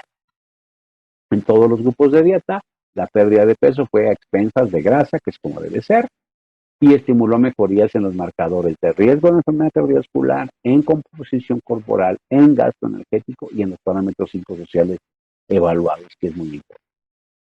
Entonces, tenemos que hay una enorme cantidad de pruebas de que los sujetos deben hacer actividad física, y esta es la parte de la actividad física, y pasamos pues a la parte de las preguntas y las respuestas. Una presentación más breve que la de las dietas por obvias razones, pero vean cómo hay pruebas fehacientes de que lo que yo tengo es prevención de diabetes, de que puedo tener mucho mayor riesgo de diabetes cuando no hago actividad física. Entonces la evidencia es muy muy transparente. Es decir, en el estudio de las enfermeras demostramos que si yo soy inactivo tengo mucho mayor riesgo de diabetes. Luego vimos el estudio de prevención de diabetes y vimos el estudio de finlandés, en donde si yo actividad física prevengo diabetes. Entonces, realmente, volviendo así, tratando de hacer un resumen, las dietas, no importa tanto la distribución calórica en cuanto a hidratos de carbono, proteínas y lípidos, tienen que ver con la disminución de las calorías totales que se ingieren, y lo que es más importante es la actividad física. No se pretende, insisto, que se haga ejercicio de forma formal. Se trata de que el paciente se ponga un par de zapatos cómodos, ni siquiera tienen que ser zapatos tenis, y que caminen 30 a 45 minutos 4 o 5 veces por semana. Ahora, si el sujeto no hace nada, evidentemente el primer día no va a caminar 30 minutos, por favor. O sea, lo que tiene que empezar a hacer es empezar a caminar, y si en algún momento tiene fatiga, en ese momento lo tiene que suspender, y al otro día vuelve a hacerlo, y va a ir ganando minutos paulatinamente. ¿Cuál es una manera sencilla de que lo vaya monitorizando al enfermo? Hay muchísimas apps para celulares, tanto Android como iOS, son gratuitas todas, que cuentan pasos. Durante mucho tiempo se mencionó que la meta eran 10,000 pasos, ya se analizó y realmente no hacen falta 10,000, con 7,500 pasos al día es suficiente. Entonces, ¿cuál es el requisito? Que tienen que tener el celular con ellos o con ellas. O sea, generalmente los varones sí traemos el celular en alguna bolsa, y entonces sí va a vibrar y detectar los pasos. Las señoras luego están en el cuarto de lavado, cuando el teléfono está en su bolsa, pues ¿cómo va a contar los pasos? O sea, tiene que tenerlo consigo. Pero es un muy buen aliciente. Todas las apps, cuando llegas al paso 7,500 o al 10,000, te mandan un mensaje de felicitación porque lo lograste. Entonces es una manera sencilla de que el sujeto recuerde que tiene que caminar. Ahora, si ustedes ven niños, porque digo, no es mi caso, yo soy internista, si ustedes ven niños, la recomendación de la OMS es otra. La recomendación para niños de la OMS es 60 minutos diarios. Entonces es mucho mayor. Un niño, la ventaja que se tiene es que lo va a hacer en forma lúdica, y de hecho le va a divertir hacerlo. Entonces sí es importante, porque dijimos lo de los hábitos. Si yo me acostumbro de niño a que hacer actividad física es lo normal durante 1 hora de mi vida, eso mismo voy a hacer en mi vida adulta. Y cuando finalmente yo sea padre y pueda formar hijos, eso es lo que les voy a inculcar, que tienen que moverse por lo menos 1 hora al día. Entonces es importante, porque estamos ya trabajando no solamente para la salud de los niños, sino también para la salud de sus descendientes cuando lleguen a la vida adulta. Entonces, mi querido Enrique, nos sobran ahorita 16 minutos antes de los siguientes 45 y creo que tenemos un buen espacio para preguntas y respuestas. Claro que sí, Arturo, muchas gracias. Yo creo que el tema ha sido muy interesante, sobre todo esto que acabas de mencionar, ¿no? La adaptación de nosotros como seres humanos al estar inactivos. Creo que es importante, sobre todo en el confinamiento que llevamos, tenemos que hacer algo. Y qué bueno que les hayas hablado de las dietas y qué bueno que les hagas hincapié en el ejercicio. Creo que no hay límites para hacer ejercicio en lugares donde estamos, que es muy importante, no necesitamos grandes espacios para hacerlo. Entonces, yo creo que ha sido muy importante esta charla y yo les envío el micrófono a todos los participantes. Quien quiera hacer alguna pregunta directa, por favor, como ya saben, levanten la manita, les abrimos su micrófono y adelante con las preguntas. Si no, mientras no hay preguntas y nadie nos levanta la manita, ¿sí? Yo le pregunto a Arturo, ¿tú cómo ves ahora precisamente el comportamiento de la obesidad? Llevamos 3 meses de confinamiento y qué está pasando con la gente, porque bueno, hemos visto en la consulta cómo ha aumentado la situación emocional, ¿sí? Tenemos inactividad y encerrados tenemos tenido muchos problemas emocionales. Pero ahora con la dieta en tu consulta, ¿cómo ves este tipo de situación de obesidad? ¿Ha aumentado? ¿Se está disparando? ¿Qué estamos haciendo? No, de hecho, lo que se ha visto, así como se ha visto que hay muchísimo problema de depresión, de ansiedad, de enorme dificultad en las relaciones interpersonales, también ha habido un franco aumento del peso. Realmente es algo que es esperado porque se combinan que por un lado tengo pues, prácticamente un acceso irrestricto al alimento y por el otro básicamente estoy teniendo una disminución franca de mi actividad física, que es una combinación terrible. O sea, habitualmente es al revés. Yo lo que trato de hacer es disminuir la ingestión y aumentar la actividad. Aquí estamos haciendo exactamente lo inverso. Estamos aumentando la ingestión y disminuyendo la actividad, que necesariamente nos va a llevar a un balance energético positivo. ¿A qué me refiero? Digo, no lo toqué en la plática porque tenemos un tiempo restringido, pero nosotros básicamente como seres humanos tenemos un índice o un balance energético que siempre es neutral. Es decir, si yo consumo las mismas calorías que gasto, pues estoy en cero. Pero el comportamiento de la energía a nivel corporal es igual que el comportamiento universal, es decir, la energía no se puede crear ni se puede destruir, solamente se transforma, de tal forma que si yo consumo más calorías de las que consumo, las voy a guardar en forma de grasa. Entonces, ¿cuál es lo inverso a esto y qué es lo que estoy buscando cuando yo tengo un plan de baja de peso? Pues es un plan integral, entonces yo lo que voy a tener es una menor ingestión calórica y un aumento del gasto calórico que me va a llevar a un balance energético negativo, es decir, voy a quedar con un mayor gasto de calorías comparado con las que me comí y eso hace que entonces tome mi reserva que había tenido cuando era positivo mi balance y esto es lo que hace que yo tenga una baja inicial de tallas. Esa es una cuestión que no mencioné durante la plática. Muchas veces las señoras siempre quieren ver efecto en la báscula. Esto los primeros meses no pasa. Lo primero que va a bajar es la circunferencia de la cintura. Entonces, ¿por qué pasa esto? Mi cuerpo es muy sabio. Mi cuerpo sabe que cuando yo tengo un déficit energético tiene que remover grasa y no mueve la grasa debajo de la piel. Mueve la grasa de adentro de mi cavidad peritoneal, que es la que causa daño cardiovascular y metabólico. Entonces, siempre yo voy a tener una disminución de tallas antes de empezar a bajar corporalmente.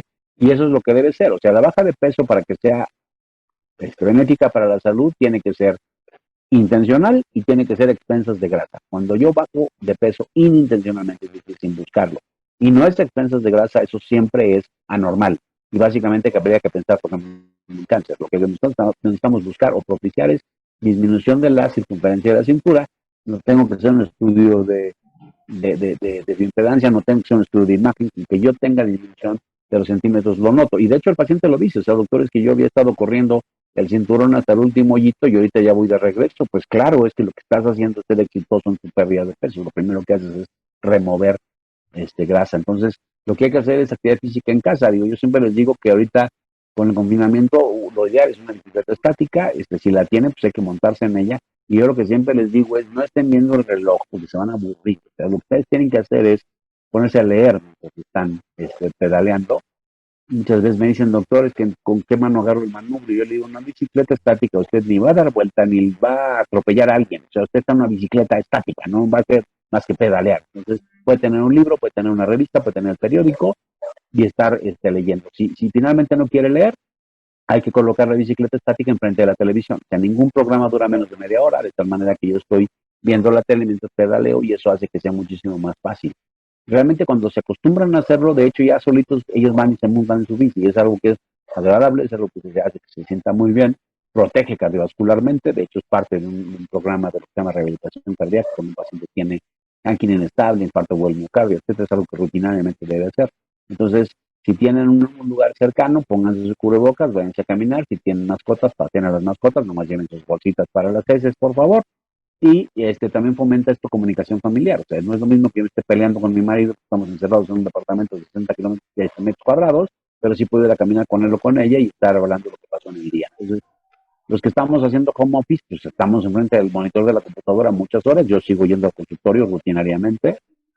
Yo afortunadamente no veo pacientes con COVID, yo veo pacientes crónicos, yo veo precisamente pacientes obesos, con diabetes, hipertensos, lipidémicos, con problemas tiroideos, con problemas de colon irritable. Entonces, pues sí, de repente me van a ver si tienen un problema de elevación de la temperatura, con molestia en la garganta, y les espanta tener COVID, pues todos han sido problemas bacterianos que responden a un antimicrobiano estándar.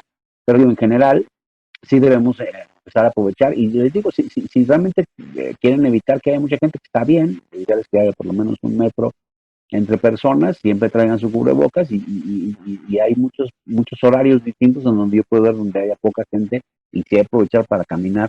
Y si eso es lo que se debe hacer rutinariamente, independientemente de tu peso, independientemente de tu condición, debes tener una caminata. Lo ideal es que sea diario, pero si no, por lo menos 4 o 5 veces por semana.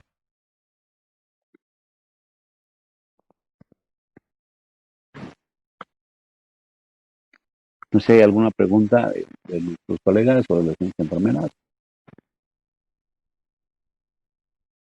Porque yo preferí tener un espacio alto de preguntas porque la verdad es que creo que es un tema que realmente es algo que lo debemos ver todos los profesionales de la salud. Nosotros tenemos que estar estimulando que el paciente deje el tabaco, que el paciente coma sano cardiovascularmente, que el paciente haga actividad física. Que muchas veces me dicen los pacientes, bueno, en general, ¿qué hago antes de ir con la nutrióloga? Bueno, como grandes cosas es, uno, los refrescos de dieta no hacen daño. Esa es otra cosa que realmente me puede poner de un humor terrible. O sea, yo no sé de dónde sacaron una serie de tonterías. O sea, los toxicólogos han estudiado profundamente todos y cada uno de los edulcorantes no calóricos. Entonces, si una dieta incluye edulcorante no calórico es porque las guías lo recomiendan. Si ustedes ven la guía de la Sociedad Mexicana de Nutrición y Endocrinología o ven la de la Asociación Estadounidense de Diabetes, dice que los edulcorantes no calóricos les ayudan a las personas con diabetes a disminuir su consumo calórico y a su control de la glucosa.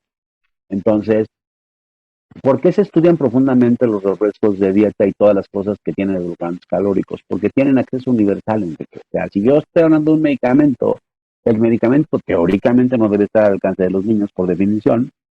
Un producto light puede estar al alcance de un adulto mayor, puede estar al alcance de una mujer embarazada, puede estar al alcance de un niño de cualquier edad pediátrica, puede estar al alcance de cualquiera. Entonces, por eso son tan seguros, porque su acceso es universal. Entonces, no me acuerdo del número de latas, pero es algo así como 18 o 28, no me acuerdo, que yo me puedo tomar diario todos los días de mi vida y no pasa nada. Pues nadie se va a tomar esa cantidad de refresco de dieta, por favor, pero no hace daño, no provoca ningún problema. Entonces muchas veces dicen, no, es que en animales de laboratorio, no, si yo te pongo aspartame directo en tu líquido cefalorraquídeo, probablemente te cause problemas. Pero normalmente yo no me administro el aspartame en el líquido cefalorraquídeo y me lo tomo. Entonces, por favor, quítense esas arañas de la cabeza. Puede ser aspartame, puede ser acesulfame potásico, puede ser sucralosa, puede ser stevia, puede ser lo que quieran, pero le ayuda a la gente. Entonces, si tú me dices las carnes, debe haber un predominio de carnes blancas sobre rojas. Es muchísimo más sano el pescado. El pescado es pura proteína, el pescado tiene ácidos grasos omega 3 que protegen el corazón, que tienen efecto antiinflamatorio, que ayudan con el dolor articular. Entonces, si les gustan las aves, está bien, nada más que sin piel. O sea, otra cosa es, el cerdo es extraordinaria opción. Cuando ustedes comparan lomo de cerdo gramo a gramo con un muslo y una pierna de pollo sin piel, tiene más colesterol el pollo. Entonces, hay que consumir más carnes blancas que rojas.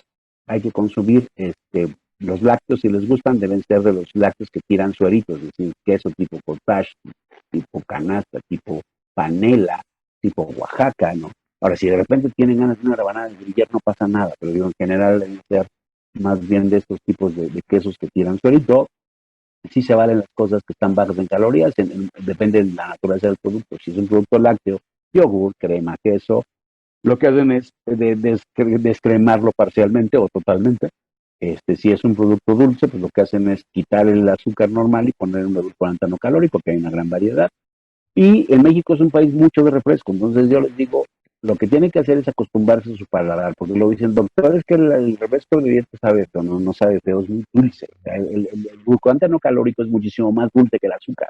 Entonces, para acostumbrarse, lo que tienen que hacer es tomar el refresco que les gusta y siempre todo refresco tiene una contraparte light. Entonces, ustedes toman el refresco normal, el refresco light, lo ponen en el mismo vaso, y paulatinamente van eliminando el normal hasta que se quedan con el de dieta. Se acostumbra a su paladar y de hecho cuando eventualmente tomen un refresco que no es de dieta ya los va a percibir diferente. Otra vez no feo, lo va a percibir diferente porque es muchísimo menos dulce. Entonces, si ustedes me preguntan, el refresco que más se parece uno al otro es el Sprite y el otro es el Sidral. Son prácticamente indistinguibles el light del normal. Entonces, yo se los digo, o sea, si ustedes que les gusta el refresco no tienen por qué privarse de él, nada más que sea la versión light. O sea, en la coca es muy diferente el sabor de la coca sin azúcar de la coca light.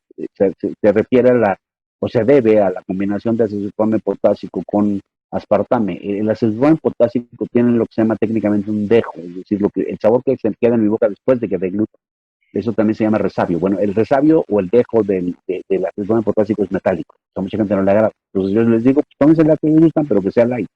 Y hay una muy buena opción, es un polvito que se llama Clyde. Es un sobre que tiene muchísimos sabores. De hecho, nominalmente se supone que es un sobre para 1 litro. Lo ideal es que sea un sobre para 2 litros. Hay infinidad de sabores y tiene 0 calorías. Es decir, lo pueden tomar sin ningún problema. Ahora, otro punto importante, Enrique, que probablemente valga la pena una sesión aparte, es la hidratación. O sea, la hidratación es fundamental incluso para pacientes con COVID. Hay una enorme diferencia entre un paciente con COVID que está bien hidratado contra uno que no lo está. Hay que recordar que la hidratación es con todos los líquidos, porque también se tiene la idea infundada de que lo único que hidrata es el agua. Y de hecho, cuando yo estoy deshidratado, no debo tomar agua simple, o sea, porque no me va a rehidratar.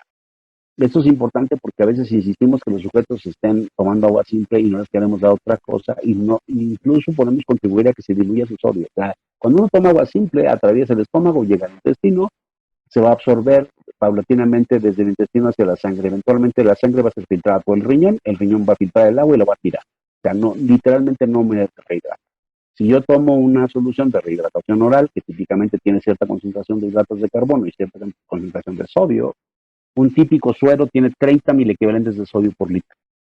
Entonces, nosotros tenemos cotransportadores sodio-glucosa a nivel intestinal, de tal manera que pasa simultáneamente una molécula de glucosa con un ion de sodio. Esto hace que sea con muchísimo mayor avidez, es decir, se absorbe muchísimo más rápido a nivel intestinal.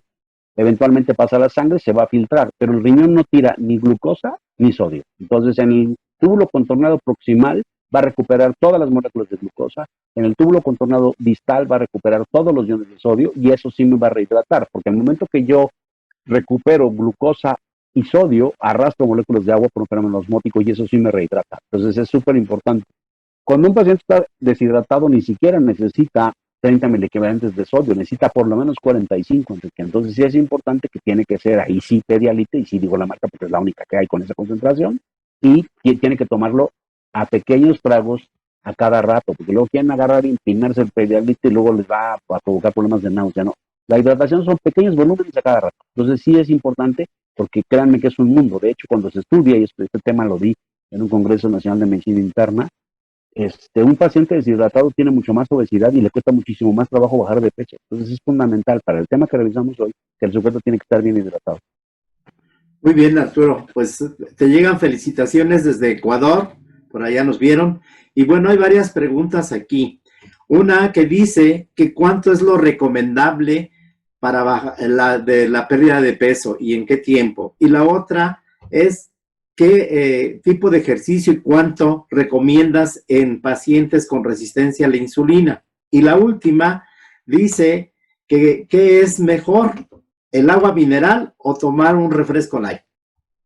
Ok, vamos, así que vamos por partes, como dijo ya que el destripador. La velocidad de disminución de peso, qué bueno que lo preguntan los cerebros, de que es fundamental. Generalmente la gente que quiere bajar de peso lo quiere hacer rápidamente y eso es un error. Entonces nosotros tenemos que tener una cuestión básica como conocimiento general que se llama gasto calorigénico basal. Esas son las calorías que gasta mi cuerpo en mi latido cardíaco, en mi ventilación pulmonar, en mi digestión. O sea, son totalmente involuntarios. Entonces, es obvio que entre más peso, más alto es mi gasto calorigénico basal. Yo, de hecho, como tú sabes, fui profesor de posgrado de las nutriólogas, tanto en nutrición clínica como en nutrición deportiva, muchos años. Entonces, siempre les dije, a ver, ¿ustedes imaginan que tiene el mismo gasto calorigénico basal Shaquille O'Neal y María Elena Saldaña? Claro que no, o sea, tienen un mundo de diferencia. Bueno, conforme yo voy ganando peso, Enrique, yo voy ajustando a la alza mi gasto calorigénico basal. Entonces, cuando yo empiezo a bajar de peso, necesito hacerlo lentamente porque si no, no le doy tiempo a mi gasto calorigénico basal y no se puede ajustar a la baja. Entonces, cuando yo bajo demasiados kilos muy rápido, va a haber lo que se llama técnicamente rebote. Yo voy a acabar pesando ni siquiera lo que pesaba basalmente, de hecho, más. Y es precisamente por eso, porque estoy haciéndolo muy rápido. Entonces, la recomendación para bajar de peso es medio kilo a la semana o 2 kilos al mes. Entonces luego dicen, oiga, doctor, eso es bien poquito. Le digo, oiga, señor, usted ya se le olvidaron las tablas. O sea, si un año tiene 12 meses y usted baja 2 kilos por mes, 24 kilos es poquito, por amor de Dios. O sea, eso es lo que se debe hacer, porque entonces sí le doy tiempo a mi gasto calorigénico basal que se vaya ajustando a la baja. Entonces, esa es la velocidad que debo buscar. Normalmente cuando uno baja de peso, Enrique, siempre va a empezar con una pendiente mucho más rápida y después empieza a aplanarse y alcanza una meseta. En la meseta es cuando hay que hacer ajustes. En la meseta lo que hay que hacer es, si ya el sujeto rutinariamente está haciendo 30 a 45 minutos, 4 o 5 veces por semana, entonces ya tiene que empezar a hacer 45 a 60 todos los días, porque ya tiene la condición física para poderlo hacer. Entonces esa es la pregunta número uno. La pregunta número tres, porque la tengo más en la memoria y tú me dices la del medio. Hay un estudio bellísimo que comparó consumo de agua, ni siquiera agua mineral, consumo de agua contra consumo de refresco light proporcionado por él que hizo el estudio. Es decir, yo no gastaba nada de mi bolsillo. Yo me daban tanto las botellitas de agua como las botellitas de refresco. Bajaron más de peso y mantuvieron más el peso los pacientes que consumieron refresco light. Y la razón es muy sencilla. Si tiene sabor y me agrada al paladar, de que lo voy a consumir con muchísima mayor frecuencia. Entonces, a todos nos gusta tomar agua simple, está bien, pero en algunos momentos no se te antoja nada. O sea, tú imagínate que te vas a echar unos taquitos de canasta con una botella de agua, pues ¿cómo crees? O sea, no va a haber manera de que eso suceda. Entonces, este estudio, de hecho, lo tengo en algunas pláticas incluido, demuestra fehacientemente que lo importante es que te guste lo que estás consumiendo al paladar, porque lo vas a consumir con mucho más frecuencia. Entonces, el agua mineral no es mala opción porque tiene un poquito de sodio, pero la verdad es que el refresco de dieta generalmente es muchísimo más agradable al paladar. Y este estudio te digo que ni siquiera fue contra agua mineral, fue contra agua simple. Y la verdad es que, a propósito, para que no hubiera pretexto de que mi bolsillo no, se les dio a cada sujeto durante cada periodo sus botellas de agua y sus latas de refresco light para que tomaran lo que ellos quieran. Y se vio que bajaban más de peso los que consumían de refresco de dieta. La del medio, ¿cuál fue, Enrique? El tipo de ejercicio. La otra pregunta es de Mari Núñez y dice, ¿cuál sería la recomendación de ejercicio para un paciente con resistencia a la insulina? Ok, perfecto. Mira, pues realmente tiene que ser siempre aeróbico. Y esto qué bueno que lo preguntan porque luego, sobre todo los varones, les da por meterse al gym y andar alzando peso y esto. El ejercicio anaeróbico no sirve cardiovascularmente. Entonces, lo que se debe hacer es ejercicio aeróbico. Entonces, los ejercicios aeróbicos son caminar y una buena noticia para las damas, el bailar es incluso mucho mejor que trotar. Entonces, también está la jardinería, pero el baile puede ser una muy buena opción porque aparte que gastas calorías, estás ejerciendo coordinación. Entonces, si tú me dices el tipo de ejercicio, puede ser también elíptica, puede ser bici estática, puede ser... La banda sin pin a mí no me gusta igual que trotar porque lastima las rodillas, pero digo, también el que le gusta puede ser una escaladora, pero siempre tiene que implicar cuestión cardio. O sea, en un paciente que tiene resistencia a la insulina, eso está súper estudiado. Independientemente de la intensidad, independientemente de la duración, toda actividad física mejora la resistencia a la insulina de las células musculares, pero tiene que ser aeróbico. Ahora, Sí se recomienda, por ejemplo, en el adulto mayor, que de los 5 días de la semana, por lo menos 2, tengan un poquito de resistencia, pero ellos no es para ganar masa muscular, es para que no la pierdan. Entonces pueden usar mancuernas de medio kilo en cada mano o polainas de 1/4 de kilo en sus tobillos, y eso les ayuda a que no pierdan masa muscular. En el adulto mayor lo que se pretende es que pueda levantarse de un asiento sin brazos por sí mismo y que camine 1 metro por segundo. Eso, si lo logramos, Enrique, implica menos demencia y menos enfermedad de Alzheimer y protege cardiovascularmente. Ok, muy bien, Arturo. ¿Alguna pregunta más que tengan por ahí? Que nos levanten la manita. Mientras se animan, de verdad, Arturo, yo creo que, como siempre, has preparado excelente el tema. Tienes esa gran fortuna para mí de que eres muy didacta, sabes transmitir el conocimiento, ¿sí? Con mucha facilidad. Eso nos ayuda bastante. Te conozco hace muchos años. No manejas las mismas pláticas, ¿sí? Cambias diapositivas, cambias el tema de cómo lo manejas. A mí me parece extraordinario, de verdad. Y bueno, pues seguimos recibiendo felicitaciones de tu tema. Me encanta que te hayan visto y que estén muy atentos a esto. Insisto nuevamente, si hay preguntas, comentarios, necesitamos que levanten su manita, por favor, o al chat, como ya saben, y nosotros aquí con gusto se la pasamos al doctor Arturo Torres y Gutiérrez Rubio, excelente profesor, y como ya les ha mencionado, profesor de la universidad y de otras universidades que no menciona, pero ha sido profesor y sigue siendo profesor de muchos años, ¿sí? Y además ha trabajado investigación, que es algo fabuloso, donde yo he estado conociendo de todo lo que ha hecho. Entonces, si hay preguntas, comentarios, pues adelante, por favor. Si no hay preguntas y no hay más comentarios, pues vamos a agradecerle a Arturo. Arturo, de verdad, un abrazo muy fuerte, ¿sí? Muchas gracias por haber participado, estar aquí con nosotros. Esperemos volver a contar con tu presencia. De verdad, hacía un poco más o menos de un año que no nos hemos visto, pero que ahora por este medio nos estamos viendo y hemos compartido esta gran charla.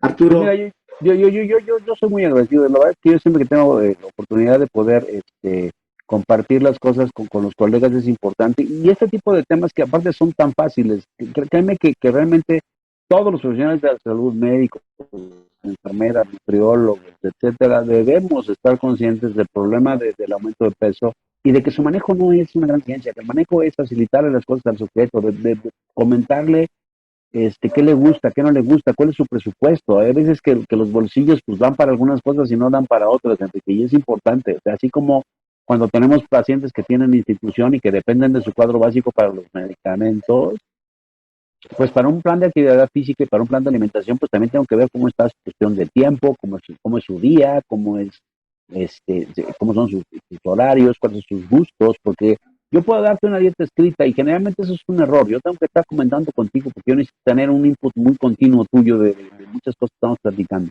Y que incluso muchas veces son cosas religiosas. O sea, hay cosas que si el paciente es judío, si el paciente es testigo de Jehová, tiene una serie de cosas que su misma religión le impone y que nosotros tenemos que respetar profundamente. Es algo que el paciente valora mucho, que realmente uno se adentre y que se preocupe a uno por la cuestión. Y en una dieta, pues es fundamental, Enrique, que me guste lo que me estés mandando, porque si no me agrada, no me lo voy a comer. Es que es como el ejemplo que les ponía del refresco. O sea, si me es muchísimo más agradable el sabor, pues lo voy a consumir. De hecho, hay un estudio muy bonito que se hizo en niños, que tenían acceso libre a agua simple, a agua pintada de color uva y a una bebida con electrolitos que tenía sabor uva. Los únicos que realmente, o sea, los que realmente ganaron en hidratación fueron los que tomaron la bebida con electrolitos, pero fueron las que consumieron con mayor avidez por obvias razones. Es decir, el agua simple, aún estando fría, no se antoja en todos los momentos. Y, por ejemplo, si es importante para aquellos que ya empiezan a hacer actividad física un poquito más intensa, que ya implica que sudan un poco más, necesitamos evaluar, Enrique, si su sudor es alto en contenido de sodio o no lo es. Pues, ¿cómo lo hago? Lo hago muy sencillo. Me pongo una prenda negra, una playera, por ejemplo, una gorra, y cuando se seca el sudor, si se queda marcada una línea blanca hasta donde llegó el sudor, ese es un sudor con alto contenido de sodio. Esos pacientes, Enrique, nunca deben tomar agua después de hacer actividad física, deben tomar siempre bebidas para deportistas, porque están perdiendo mucho sodio. y si ellos toman agua simple se van a diluir su sodio. Entonces es importante que nosotros, para eso son las bebidas para deportistas. Hay gente que le preocupan las calorías, hay Powerade Zero, por ejemplo, que tiene 0 calorías y te rehidrata igual porque el mecanismo del hidrato de carbono en absorción es idéntico. Entonces sí es importante para aquellos que sudan mucho que veamos si sudan con mucho sodio o no. Y yo sí quiero agradecerte la invitación, sabes que siempre lo hago con mucho gusto. De hecho, tomé un pequeño huequito de una celebración familiar y el cumpleaños de mi mujer, pero lo hice con mucho gusto porque sé que es una cuestión que ya tenían determinada y por eso no tuve ningún problema y lo hago con muchísimo gusto y tú sabes que mientras mi agenda me lo permita, siempre estaré gustoso de participar con usted. Muchas gracias, Arturo. Y perdón, una pregunta más. Dicen que si el Pedialite, aún con cifras de glucosa mayores a 150 miligramos por decilitro. Sí, claro, qué bueno que me lo preguntas, porque muchas veces a mí me ha pasado, oiga, doctor, es que mi abuelito está súper deshidratado, pero no le di el Pedialite porque tiene azúcar. Pues claro que tiene azúcar, porque la verdad es que se necesita para aprovechar el transportador de glucosa tipo 1 y 2 a nivel intestinal. Entonces sí es importante, no le tengan miedo al azúcar, denle el Pedialite y su abuelito se los va a agradecer, o sea, se necesita. Y yo siempre les digo, a ver, cuando llegue un paciente profundamente deshidratado de urgencia, no me digan que le ponen una glucosada, le ponen una solución salina. ¿Por qué? Porque si no la va a orinar el sujeto. Si yo estoy utilizando el tubo digestivo es el mismo principio, yo necesito que tenga forzosamente, aparte del agua, glucosa y sodio para que se pueda absorber, pero también para que el riñón no me la tire. Acuérdense que nosotros también tenemos cotransportadores sodio y glucosa, tanto 1 como 2 a nivel renal, que son los que recuperan la glucosa, y ahí arrastro agua al momento que la recupero, además de que recupero en el tubo contornado y está el sodio. Muy bien, Arturo, pues muchas gracias, de verdad, nuevamente, un abrazo y seguimos en contacto. Te agradezco mucho tu apoyo. Muchísimas gracias a todos, les mando un abrazo. Tengan un gran día y un gran fin de semana.